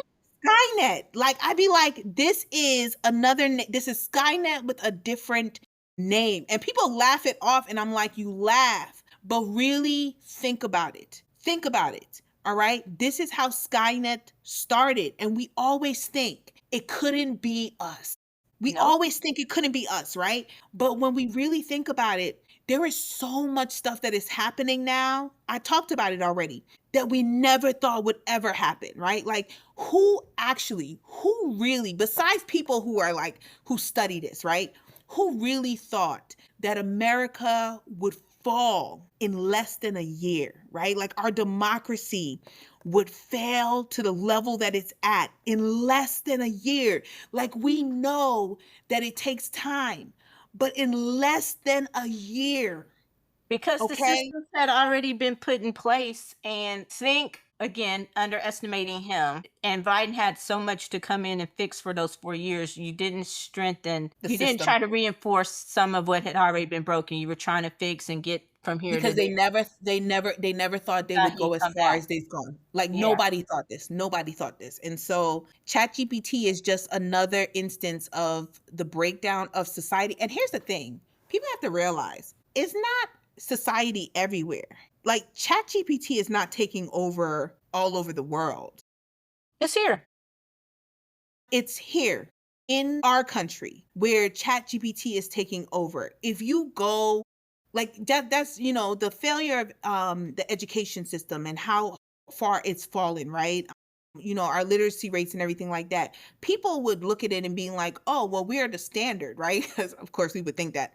We think like we're the standard. And so if we're like having these issues everywhere, Europe is having these issues, Asia's having these issues, Africa's having, and we don't realize that what has helped some of these countries to not fall into the trap that we are currently in is the fact that they did not embrace advancements as quickly as we did. Like every new thing that came out that made life easier for us, I wouldn't even say made it easier for us, right? But every single thing in life that made people make more money, right? Because that's what they focus on, capitalism. We looked at it, we were like, yeah, let's do that, right? Because it's all about money, money, money, money. I look at videos of Asia and how technology works in those countries. We are so backwards. We You are would so, think that we we would are use all so this wonderful technology to have a high rail system or our infrastructure would be better, but no, we use it to dumb down the population. And like so as a writer, I love to write, full disclosure. I am going to admit, I typed in a prompt to chat GPT because you hear about it, taking over the movies and everybody using it to write, right? So I did that, and what it came out with, I'm like, what the fuck is this? I'm like, it was horrible. Let me just put it that way. I'm like, this is shit. So I don't understand how people are allowing ChatGPT to write. I mean, and we were talking about deconstructing, I'm using a different term. To even make it something readable, let alone sellable, you would have to deconstruct. And I'm like, it might be good to help you build a character. It might be good to help you do some things, but to write a full-on story, just put in a prompt and let ChatGPT go. Nah, bruh, don't do it because it's not where it's at. At all. So I think we've just about Can we talk about the American Eagle? I really want to talk about we are, we are, and we Shadeur are, Sanders. Like, I think it's absolutely phenomenal. we are. I'm getting there. Let's get off of politics. Yes. So, and I didn't mean to get us back there. I just was talking about the Chat GPT thing. So, a couple things. Yeah. Justin Timberlake. I love New Edition, and New Edition. They had their reunion, and they were in Vegas in the residency. And I hate that I didn't get a chance to see them, but I still listen to New Edition. Count me. I can't sing, but you know what I'm saying. So Timberlake, and I'm one of those who I admit I am an early Justin Timberlake fan. I get it. He's problematic, but if we stop listening to every person who is problematic, we probably wouldn't listen to music anymore. I can excuse some of his problematics and go back to the early Timberlake.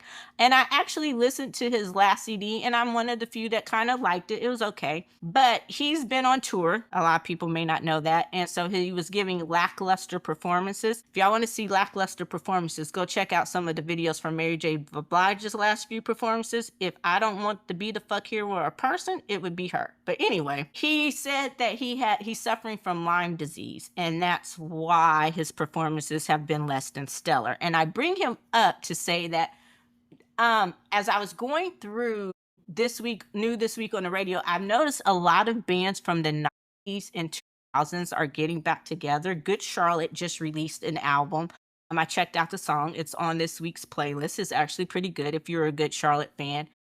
But we know Backstreet Boys have recently gotten back together. New Kids on the Block have been back together for a while. I don't know. I think their last tour was a couple years ago, and I know that New Kids and Backstreet did a tour together, I think. Mm-hmm. And so the whole thing is now is in sync going to get back together. And I know they've had a lot of offers. I know there have been times when they would show up on a TV show here or there, an award show, come out at a Timberlake concert or something. But is that something you would be interested in seeing? Yes, but I don't think it'll happen. I think NSYNC is going to be the one group that could make the most money by doing a reunion tour. But I also think that NSYNC is one of those groups that never built an actual friendship. They were they were brought together by the industry, right? Like, and they never built a bond together. Like, there's no bond there New between Edition them. grew up together. New Edition grew up together. Backstreet. Backstreet Boys has stayed connected through the years. They built a bond together, even though they were put together the same way NSYNC was in a way. They grew up together and they stayed connected. I think, they had some issues or whatever like that, but ultimately they always came back together. And so is New Kids on the Block. New Kids on the Block, it was a couple years where, they kind of all did their own thing. And they were Then related, though.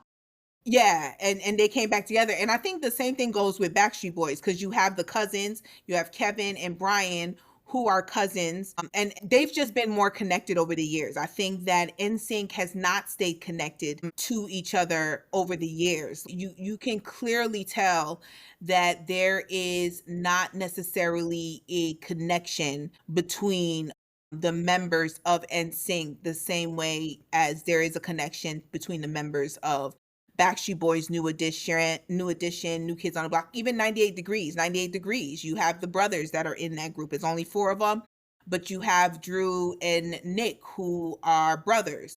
So that's kind of, a connection, and they've, gotten back together and they're performing as well. And also what I also think is, I think they have been alienated by the push of Justin Timberlake. I think that the push of Justin Timberlake is the same way that they pushed not Nick Cannon, Nick Carter. Lachey. Nick No, Carter. Carter. And I will say this, out of all those groups, with the exception of New Edition, who had everyone had a pretty successful solo career. BBD, Ralph Tresvant, Bobby Brown was probably the most popular. But all those groups, when they did break off to go solo, Wahlberg, he's been more of an actor, but you never had one who had the breakout solo success that Timberlake did. And in some ways, you could say that his solo success eclipsed the group success, because when you think about it, they did a lot of albums back to back, but NSYNC wasn't together very long. Does that make sense? Yeah, no. They weren't. But I think that's what the problem is. I I think agree. that because Nick Carter was very popular when Backstreet Boys first like did the separation. But his Nick solo Carter, career didn't take off the way they thought it his would. solo career didn't take off, but the one thing that needs to be taken into consideration is Justin Timberlake did something that the rest of them never did, which ultimately is the reason why his solo career was so successful. And the reason why his solo career was so successful is because when he decided to go solo, he immediately hooked up with Black producers, okay? And immediately attached himself to R&B, to the Black music scene. That was the background of his solo career, was who he worked with in the background for his first CD. And then from there, he lived on that, right? And we embraced him, And to the Super as the Bowl. community. Yeah, he was embraced, right? We allowed him to cosplay within our community, right? We said he got sold, right? And I'm like most people, we fell for that, right? Like we were like, shoot, until something happened and his whiteness came out.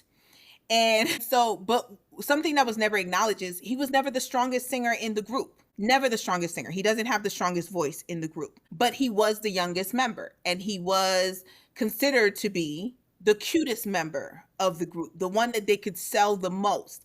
And so because they could sell him the most, they pushed him out there. They got him connected to I would say it's just connected to the right people, and being connected to the right people. He went the opposite of what the group was, right? So the reason why Nick and the rest of those members weren't as popular solo is because they stayed within the genre and the atmosphere of what the group was. Well, see, While Justin Timberlake didn't. He didn't stay within that atmosphere. He made a strong he very strongly went to a different route and was very, very successful on taking that route. argue that in sync, some of their most successful songs were the ones that had the more R&B sound. Gone, I agree. so I think they were a group that were always kind of trending towards that more than the others, that straight pop sound. They had that pop hybrid R&B thing going on, and when they leaned into that, that's when they tended to be more popular. And I think Their pop songs were always the most popular for NSYNC. While Gone, like, while Gone, and their last. they're R&B sounding ones, but when you think about their biggest songs, when you think about the songs that as soon as they're played, people immediately like sing, those are pop songs. Like no R&B flavor to them whatsoever. Like those are complete pop songs. But I think that Justin and his team was smart enough to understand that he could be very successful if he went the R&B route. And he did, and he was very, very successful. Not to knock him, I think it was a great decision for him to make, but they were a popular pop boy band.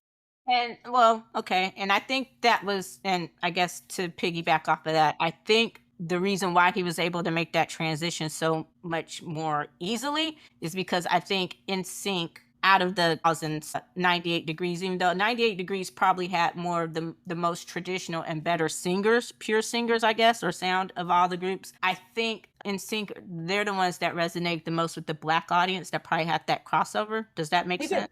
Okay. They did. And it was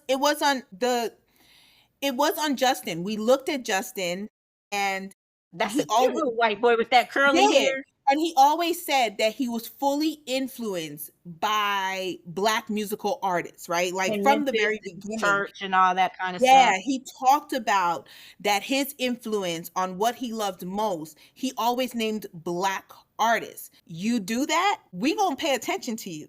Like we're going to pay attention to you. What I will say is that when you really listen to it, there's always a trend. It comes back every couple months, right? Every time that Justin Timberlake is in the news for something else, this trend comes back. And the trend is JC Chazaz, who was the The better better. singer.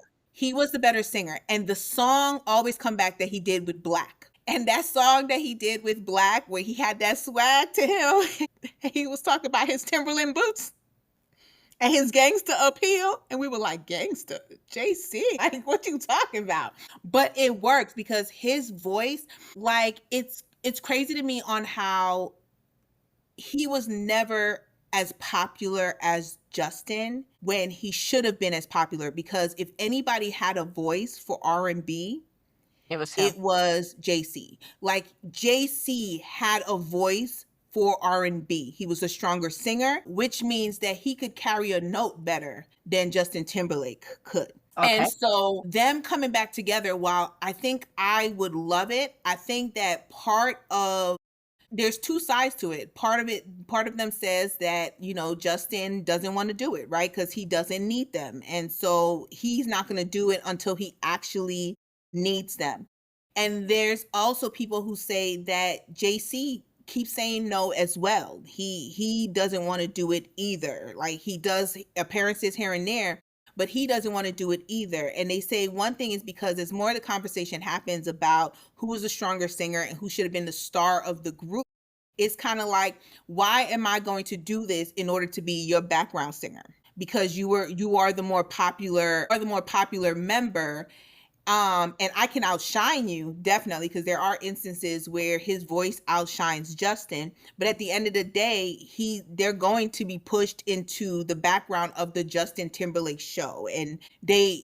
And that's less likely with New Kids on the Block. That's less likely because of the lack of popularity of one member over others. That's less likely with Backstreet Boys or even New Edition. Like, when New Edition gets back together, yeah, Bobby Brown was the most popular member. That's true. But at the same, like, you go see New Edition, right? Because Like, you're going to see the whole group come I think together, that's right? partially because the group survived him leaving. They Yeah. were foursome for one for a bit, and then they got Johnny Gill, and New Edition continued. And NSYNC never continued. When they broke up, they broke up. Now, granted, it was background stuff on the reason why they broke up, but it's really sad because you see the success of Backstreet Boys, and you're like, just imagine if NSYNC did it. Like, just imagine, like, and singing live as well, because Backstreet Boys are singing live, and they're sounding amazing. AJ, Howie D, like, amazing, right? We're Go going to ahead. take what should have been the commercially popular versus the OG and the best. So you got American Eagle and you got the original Levi 501s. And so, Levi kind of fell off for a little bit. American Eagle came up in its branding and all that kind of stuff. So a woman who happens to be one of the goats and best in the game dropped a country album last year. Was it last year? Year before last? Last year. And she had this great song with Post Malone called Levi's Jeans. Great song. Love it. Love the whole album. And people think now the company had no idea that this song, it wasn't a collab, but they're like, fuck, the Queen Bee name dropped us? Not only did she name drop us, we got a whole fucking song. Marketing team, how do we make this happen? That's how the collab came to be. She dropped the album. They called her. They was talking that good shit because she don't just lend her name to anybody. So she has a whole collab. They designed some stuff for her show. She had her dancers and she has her own line with them now. Dancers were wearing it at her Cowboy Carter tour and all that kind of stuff, right? Well, a couple of weeks ago, American Eagle dropped this. I don't know what the fuck it was. Like, did you see that shit? Yeah. It was so bad. Like, okay. It was good for the audience that they But who wanted. told them that would be a good idea? Like, I get what you were trying to do. I get the wordplay, but it was just the optics are so fucking bad. And again, I think you're underestimating where America is at a whole right now. Because of what the media shows you that it is compared to where it actually is. And what you think is true is not true. because it's not just us. The number of paper people that I've seen come out against this, the number of our Caucasian brethren and sisters who I've seen They not our brothers and sisters. Stop it. like, as part of the human race. I'm not saying they got cookout, failing naming rights. I'm just Um, saying part of the human race. I ain't inviting nobody to the cookout. I ain't claiming. Look, my family, and then there's everybody else. Everybody else. Okay, so there's only very few that got cookout and family rights, and we know who they are, and I will fight the fuck out of you over them. So don't come at me. Okay. I got white people in my family. I ride or die for them. I will come at you. I'm claiming it. I'm saying it. But so you get what I'm saying, right? So the number that have, go ahead, because it's bad. I can't. I'll be honest, I don't care. I think the thing that upsets people since what happened in November was that as a community, and when I say as a community, I'm not even, while they are included, I'm just going to talk about Black women right now. I'm just going to talk Black women. We said we were sitting our asses down and they don't know what to do with themselves. And so things that are coming out and things that they're doing is to get a reaction out of us, and they're not getting the reaction that they want. I was talking to a friend, I was explaining it. I showed the commercial, right? Just to see if she would get it. She's Hispanic. And because some people were confused, right? Like, so I was like, well, is she gonna get it? Because she's not really in this whole, she doesn't think along those lines. So I was just like, let me just get, someone who is not necessarily thinking along those racial lines and everything like that. Like, what does she think? I played it and she was just like, jeans? And I was like, yeah, like jeans. And she was like genetics? And I was like, yeah. And she was just like, wait, like this is a commercial? Like it's real? And I was like, yeah, it's a real commercial. When I tell you she was pissed, she was so Because pissed, right? what you're saying is the only people, it goes back to the eugenics. And what you're saying is the only people who have good genes are blonde hair. But here's my thing. When we were talking, I told her, she was like, what do you think? And I said, I don't care. She was like, what do you mean? And I was just like, because I know it is a dog whistle. I know that they're trying to get us. And it makes them mad more and more every single time that they come out with something new and they don't get us. Like they don't piss us off, right? And not to say I'm not pissed off that you will go down this route. But ultimately, it's like the white town, right? It's like the whites only town. Like you doing what you do. When you look at their advertising team, what race is every member of their advertising team? White. There are no people of color who were in the room to make a decision about this commercial. No people of color. Okay. Couldn't have been. Huh? Couldn't have been. Yeah, no. None at all. And so because there were no people of color, you can make this and be like, it's a play on words, right? Like it's no big deal. It's a play on words.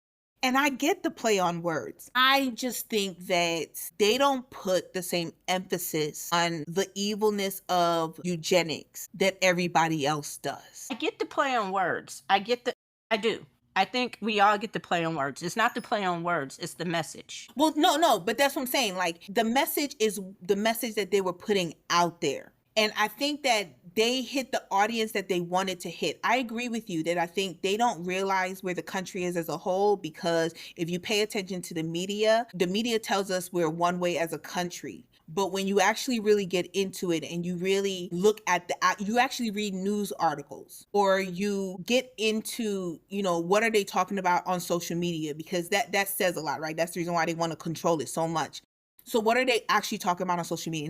Not in the media, like not in what do they call mainstream media, right? Not in that. But what are people talking about in social media? What articles are being written on this? You will realize that where the media tells us we are as a country is not where we actually are as a country. But they're going off of, they would think that this commercial would be okay because the media is telling us that we have gone completely far right as a country, right? We look at the election and we say we're far right because if we weren't far right as a country, how could we elect this person, right? So they don't question it. They'd be like, this is going to work because that is where we are as a country. We are at the point of make America great again, right? We're at the point of the 1940s, 1930s, the 1920s, the late 1800s, right? That's where we are as a country if you just pay attention to the media. But we're not there, right? We're not there, but we know we're not there. Black women know that. So I look at it and I'm like, blonde and blue eyed, you're not even the beauty standard. And Like, don't nobody think blonde, like, we can name celebrities who we think are gorgeous, who are blonde haired. But when you think of the standard, majority of the time, if we're thinking white women and the standard, they're dark haired. They're dark haired. They're no longer blonde haired. Okay. When we look at what the standard is. So going into this eugenics, I fully get it, but I think to myself, it is sad to think. I'm more sad about the fact that Sydney Sweeney has fallen into trap of her just trying to make money, right? And she's trying to make money any way. This woman sold her bath water to make soap so that she girl, can make some money. I You saw. are a big tit, fake blonde woman from the mid fucking West. Okay. Nobody looks at you and considers you to be the standard except for people that also think, and I think we talked about this before, who also think that Thor is what women find extremely attractive. When you ask most women between Thor and Loki, who is more attractive? Women don't say Thor. They say Loki. Tom Hiddleston is a snack. No disrespect to his wife. But, and I agree, and the thing is that the Beyoncé thing and what most people think is that Levi's just went into the lab and came up with this Beyoncé campaign, and I already explained how that happened. It just so happens that this dropped a couple of days after the Sydney Sweeney thing, right? So my dumb ass, I'm looking Look, at this Beyonce's commercial, they're bringing it up. They're changing the date. Beyonce's whole advertisement was last year. No, but she has a new one. She has an ongoing thing with Levi's because she just dropped her line with Levi's. She has a jeans with them. So it originally started last year after the song became popular, but it's an ongoing thing because after her tour, I think she announced part 3. She It is. rode into the restaurant on the horse or the place on a horse and she left on a motorcycle. So that's coming up the rock part, we think. But anyway, so this latest commercial that came out, my dumb ass, so someone put what I ordered and it was the American Eagle, and then they put what I got was the Beyonce. I'm like, I know that's right, but it was supposed to be an insult on Beyonce. And I'm like, what the fuck? I didn't even get it as an insult. I thought, hey, someone finally just gave you an upgrade. You ordered this, like, you go and you get that cheese, you order a hamburger, you come out with a bacon cheeseburger.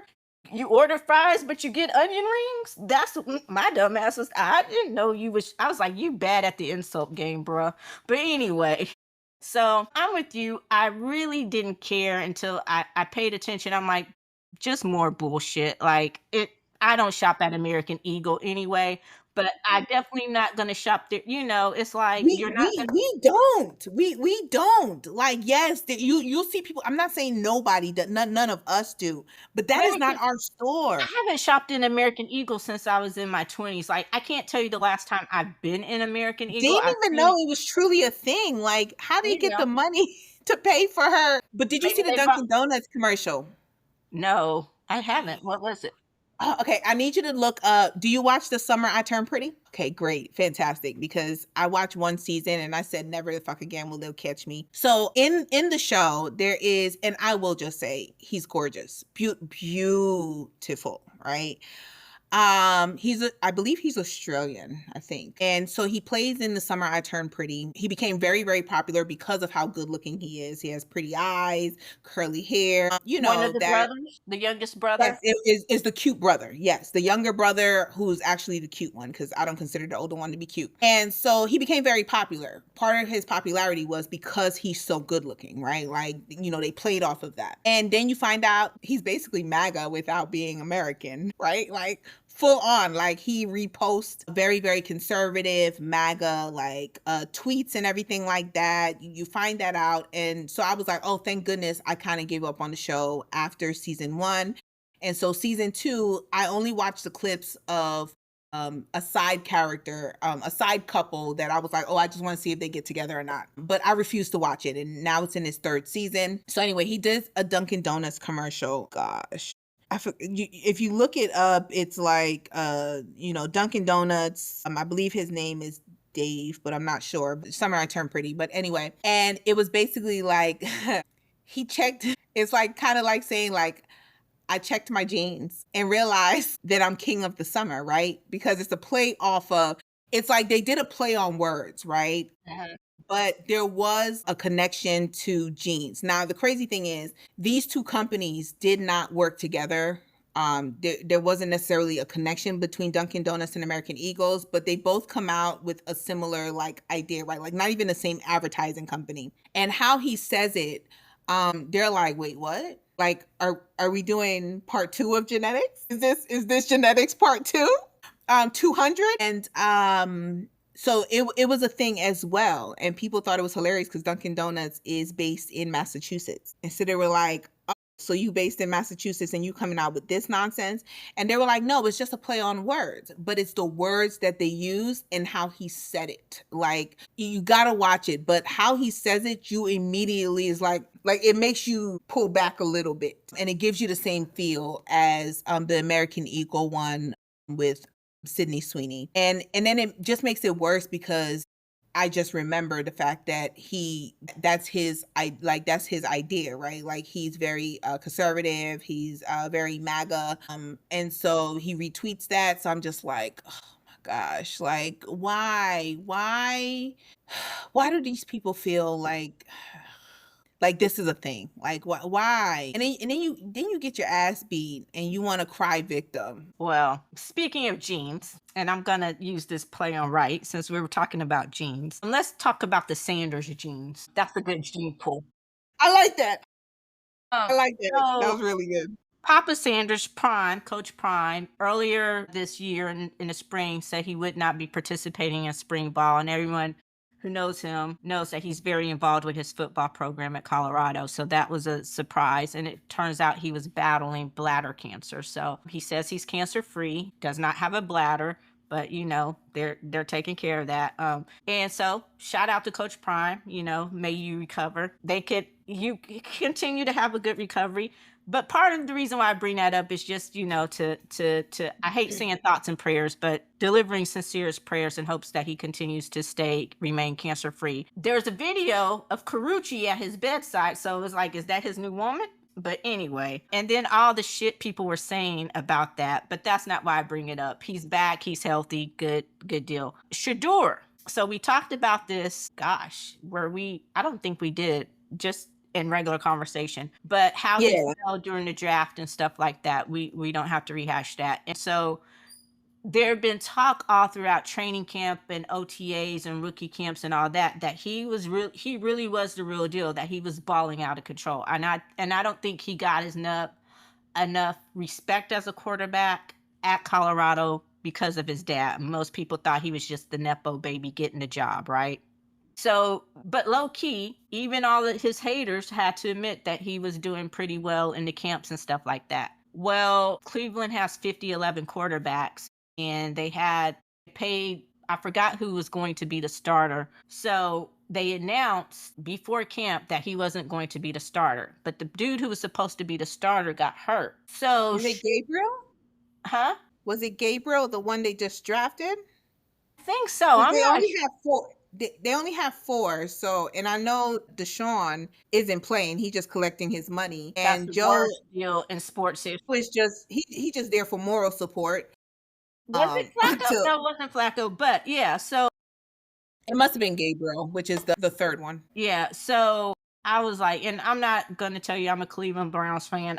Shador can't even get me to cheer for the Browns, but I do hope he does well. And so they played their first preseason game last night, and he bought the fuck out. And I know it's just preseason, I know it's just one game, but for someone, and here's the deal, he hasn't been, up until this person got hurt, he hasn't been getting starter reps. And at this point of the game, most of the reps are going towards the starter, right? And so he was playing with all second string, because usually they don't play the first team.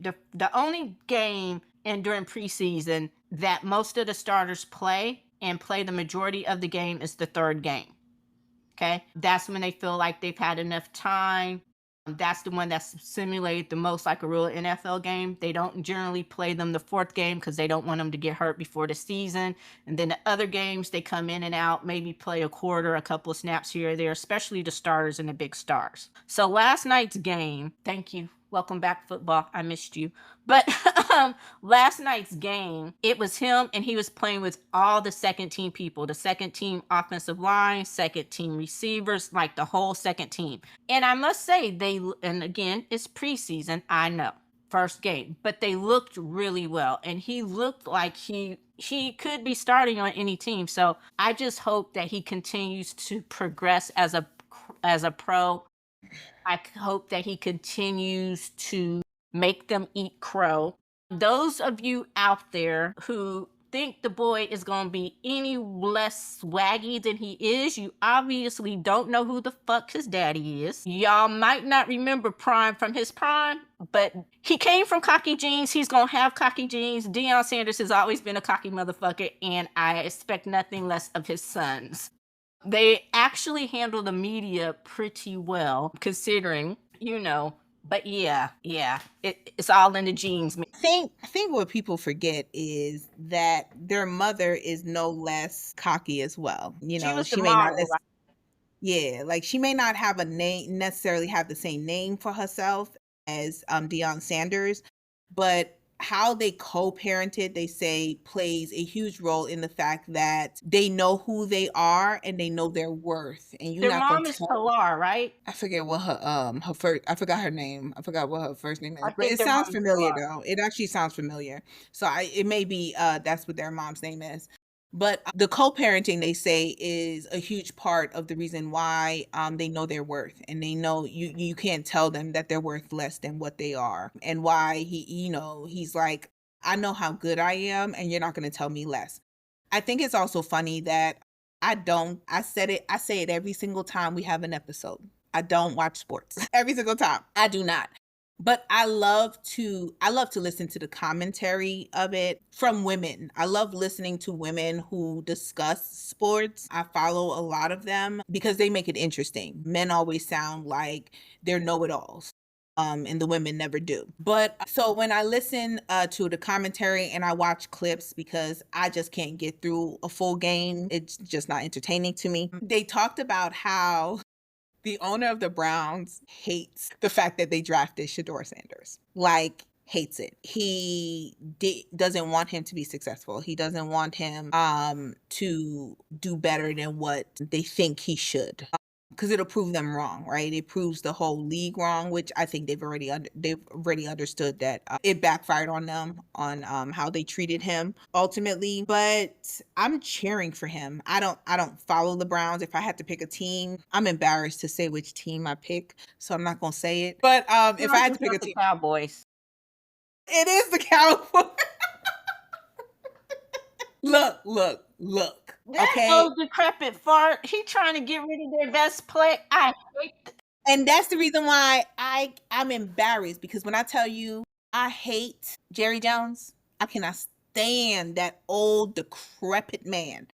And I also could not stand Tony Romo. Oh my God, I hated Tony Romo. But they have been my team. When anybody asks, what's your football team? They have been my team since I was 6 years old. Okay. And so because they've been my team since I was 6 years old, I've never changed them. Just like if you ask me who's my second favorite team, San Francisco 49ers. And they have been my team since I was like 10. And I had a jacket, like, and so it's just because I'm young. But, same thing goes for the Yankees. Like the Yankees is not what the Yankees is not what they used to be. You know that. The Yankees is not what they were in the 90s and the early 2000s. but they're still the motherfucking Yankees. Yeah. But, I Please mean, get but it right. I love the captain. Like Derek any Yeah, like Derek Jeter, like I'll love the Yankees for life just because Derek Jeter. But yeah, but I really do hope that he's extremely successful, and I hope that every time that he's successful, he throws it in their face. Yeah, like and he he was lets them know. they showed a clip of him talking to a guy last night he's like kind of like his dad. He's like, and he was very polite about it. He's just told the dude, he was like, you've never had anything nice to say about me. I don't even know you. Like and it's just the stuff like that. And so I get tired of people trying to put us in our place. This young man grew up with a net worth or from a net worth family that many of us don't see. And I'm just talking about not just black people, I'm talking about people. He grew up, like I said, check his daddy's resume. Like, for real. Deion Sanders, hell of a two-sport athlete, hell of an athlete, And how do I say this? If his sons were not up to par, they might have gotten some shine and some hype, but they wouldn't have been starting on his teams. And he may talk the talk, but he has the resume to back it up, to walk the walk. So that's the thing I get tired of. And when you even read the comments about last night's game, you know, just stop trying to put us in our place. Our place is wherever the fuck we make it. Our place is wherever we belong. Our place is wherever the fuck we decide it is. And like I told you at that point, we're at that point where it's just right or wrong. I'm biting my tongue on very little these days. And so again, not a Browns fan, not ever going to pretend like I am going to be a Browns fan, but I will cheer the fuck out of Shadeur Sanders. I want him to do well, and I want him to throw it in our faces. And that doesn't mean his rookie year is not going to be without some ups and some downs. It's the sport, it's the game of football, but I hope that he has a healthy, successful season and he kicks their ass. As for the Browns, I could give a fuck. And I guess maybe his success would be kind of dependent on their success, but I'm not, yeah. A story that I would love to hear your opinion on. Stephen A. Smith has stated that the federal government should do a civil rights investigation on how Caitlin Clark is treated in the WNBA. Stephen A. Smith needs to go eat a bag of dicks with nails, sticking through them, swallow them whole. I knew it was gonna be some fuckery when you said Stephen A. Smith. He, to me, is like the broke clock. He's like the Charlemagne the Fraud of fucking sports, and I hate that people give this motherfucker shine. Like, someone needs to start a civil rights investigation on why you think you have the fucking right to speak for, to, or about black people, besides the fact that you're black. But I try to tolerate you on General Hospital when you play Brick, but Wait, what? he plays Brick on General Hospital. The money, Sonny's money. Stephen A. Smith, like sports commentator? It's a very recurring role, but when Sonny needs something handled really big and the money is Brick, and so I'm like, by the way, you should check out The Gates if you haven't. So, yeah, he needs to go eat a glass of nailed disease. Sorry, I don't wish disease on anybody, but he could eat a bag of rusty nailed dicks and swallow them whole. I'm really sad that I was not able to go to a Dallas Wings game this season. We're gonna go to a WNBA game next year, okay, Eddie? Okay. I'm with you.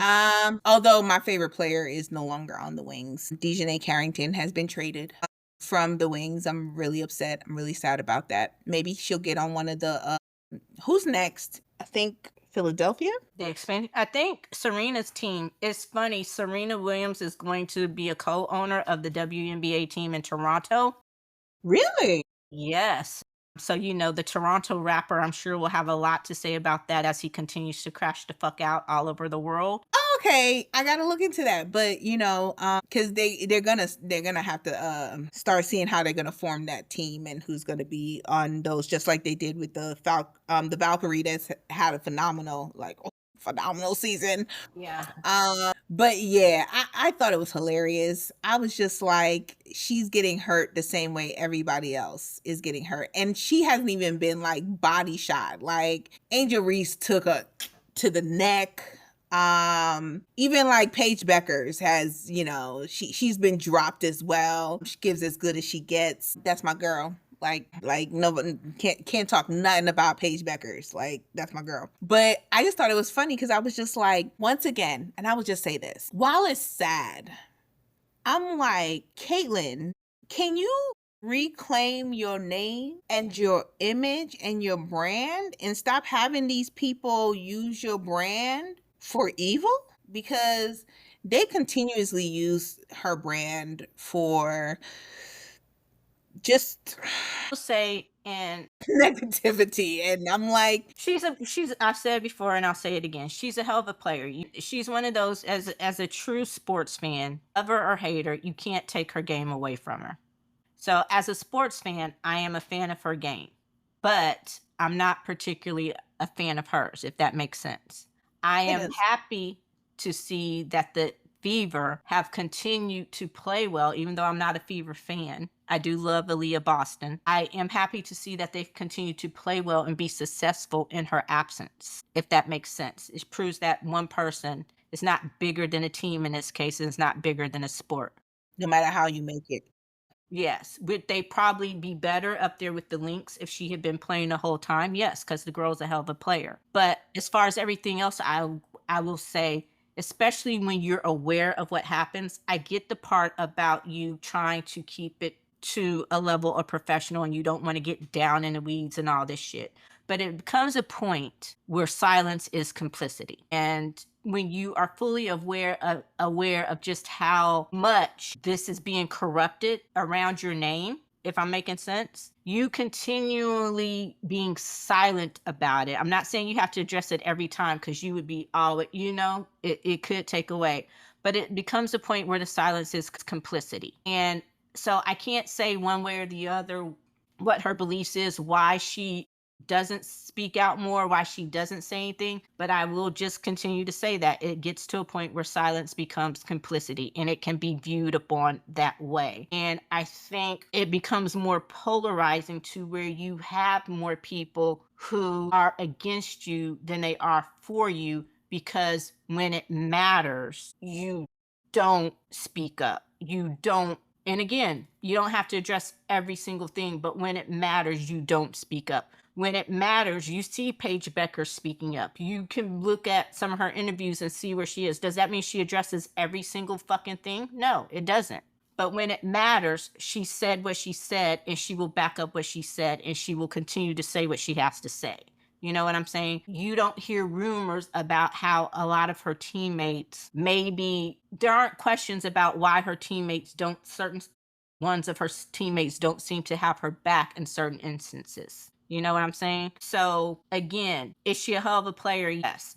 And that's all I can say. I will just leave it at that. She's a hell of a player. I'm glad that the Fever have continued to do well in her absence. I don't wish her any ill will. I don't wish her to get hurt or anything like that. But it comes a time where silence is complicity. So you can only assume, people are only going to be left to their assumptions, especially if you don't do anything to clear the record. So dumbasses like Stephen A. whatever suggesting civil rights, she apparently doesn't seem to care about other people. So what the fuck? It's basketball. If you can't take the shot in basketball, get the fuck. There's no crying in basketball. Ball so hard, like, like, for real. That was okay until it got done to her. I just, I would really, I'd really like her. I really do. Like, cause everybody talks about like what a great player she is. And, I can't see that because you're allowing your brand to be used in a certain way. But just on, I just think like Stephen A. Smith, sir, I need you to shut up. Shut the I need fuck I up. need you I need you to shut up. Like, because she don't even I don't even think she wants you talking about her. I think that she's sick and tired of it. Now, I'm starting to realize she don't have the personality. I don't think that's just not her personality. And it's sad to say that you don't have that personality to really like step up, but you gotta realize she ain't never done it. Like, she talks shit, but she's a shit talker, but she can't take the shit back, right? And so, she necessarily, she's never stood up for herself in any other way that I've seen. And so, don't see it now. But I'm like, she didn't ask you. She don't need your protection. She's not asking you for protection. She's not even telling you that she's so injured that she needs the help. Like, she's not. Like, she's like, I got a groin injury. Okay.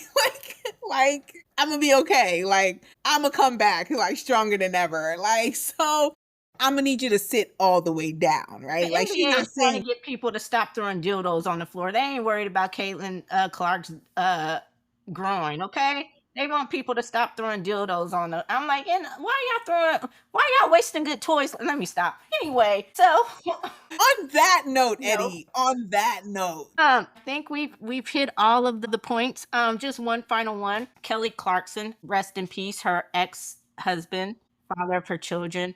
A lot of people were wondering why she missed so many episodes of her show last year, and she really never said what the absences were for. Now you know it was because she was with her children. Their father had been mm, diagnosed with she's cancer. better than me. She was very diplomatic in how she handled it. She just said, and even For the kids. yeah, even before it was announced that he had passed away, she rescheduled her Vegas residency shows, and she was just saying that her children's father was ill and she needed to be fully present for them. So, and I don't think she even knew he had cancer initially. From what I read, it was just when it became obvious he couldn't hide it anymore, I guess because he became so ill. So shout out to her because that was a hard situation, a hard divorce, and I understand it. Sometimes you got to put your own ego, your own feelings aside, and do what's best for the kids. But so just and as a, I'm sure that is tough to see them in so much pain because regardless of what went down between them, he was their father, and I guess by all accounts he was a good one. So While I will continue to say she's better than me after what that man put her through, it shows her to be an amazing mother. uh-huh. That she's able to put aside. I know she hates that man. Like I know she hated that man, and she was completely heartbroken and she had to put herself back together over what he put her through. But I will say just her response to it, not knowing these people, because they're celebrities, but I will say that I think he must have been a good enough father for her to, put aside any, negative for her children, to know that her children were going to grieve for their father, that he must have been involved enough in their life for her to be willing to put aside, everything. Because if he wasn't an involved enough parent, I don't know, I just yeah. Like, I mean, she shows herself to be a good person. I think she shows herself to be a very genuine person, so I think she would have done it either way, whether he was, a horrible father or not, just being there for her kids. But I feel that the genuine person that she is, I think that she fell for his genuineness, and I think that's probably what she remembered in the end. And why she put a pause on her life is because she remembered,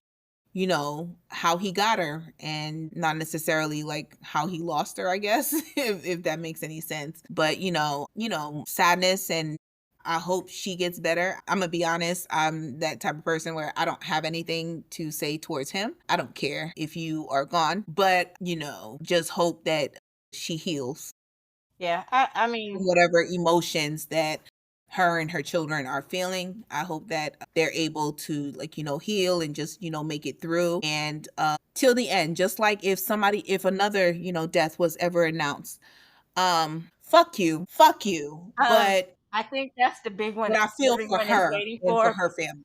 Huh? I think that's the big one everyone's waiting for, but I just try to think um that everybody was somebody to someone, you know? And just for the sake of the kids, I understand, what it was. And I actually hope that they were able to make some sort of peace. Because that divorce was contentious as fuck. And it just came out a few months ago that there was still something that was being fought over, or something that was just settled from that divorce and still trying to do something. So I hope it's sad, and I don't want to get too far in the weeds of it and try to project too much. But if that's the case, knowing that you were diagnosed 3 years ago, it's sad that in your final months or whatever, you were still trying to make Fighter. someone's yeah. So I just hope that ultimately they were able to make peace. I hope that her children will heal because in the end, that was still their dad, and you know. Um, I kind of want to end on a better note than that. So, Cynthia Erivo has been cast in Jesus Christ Superstar. Yay. And, the people are mad. That's all I got. Why are you looking at me like that? You never seen Jesus Christ Superstar? No.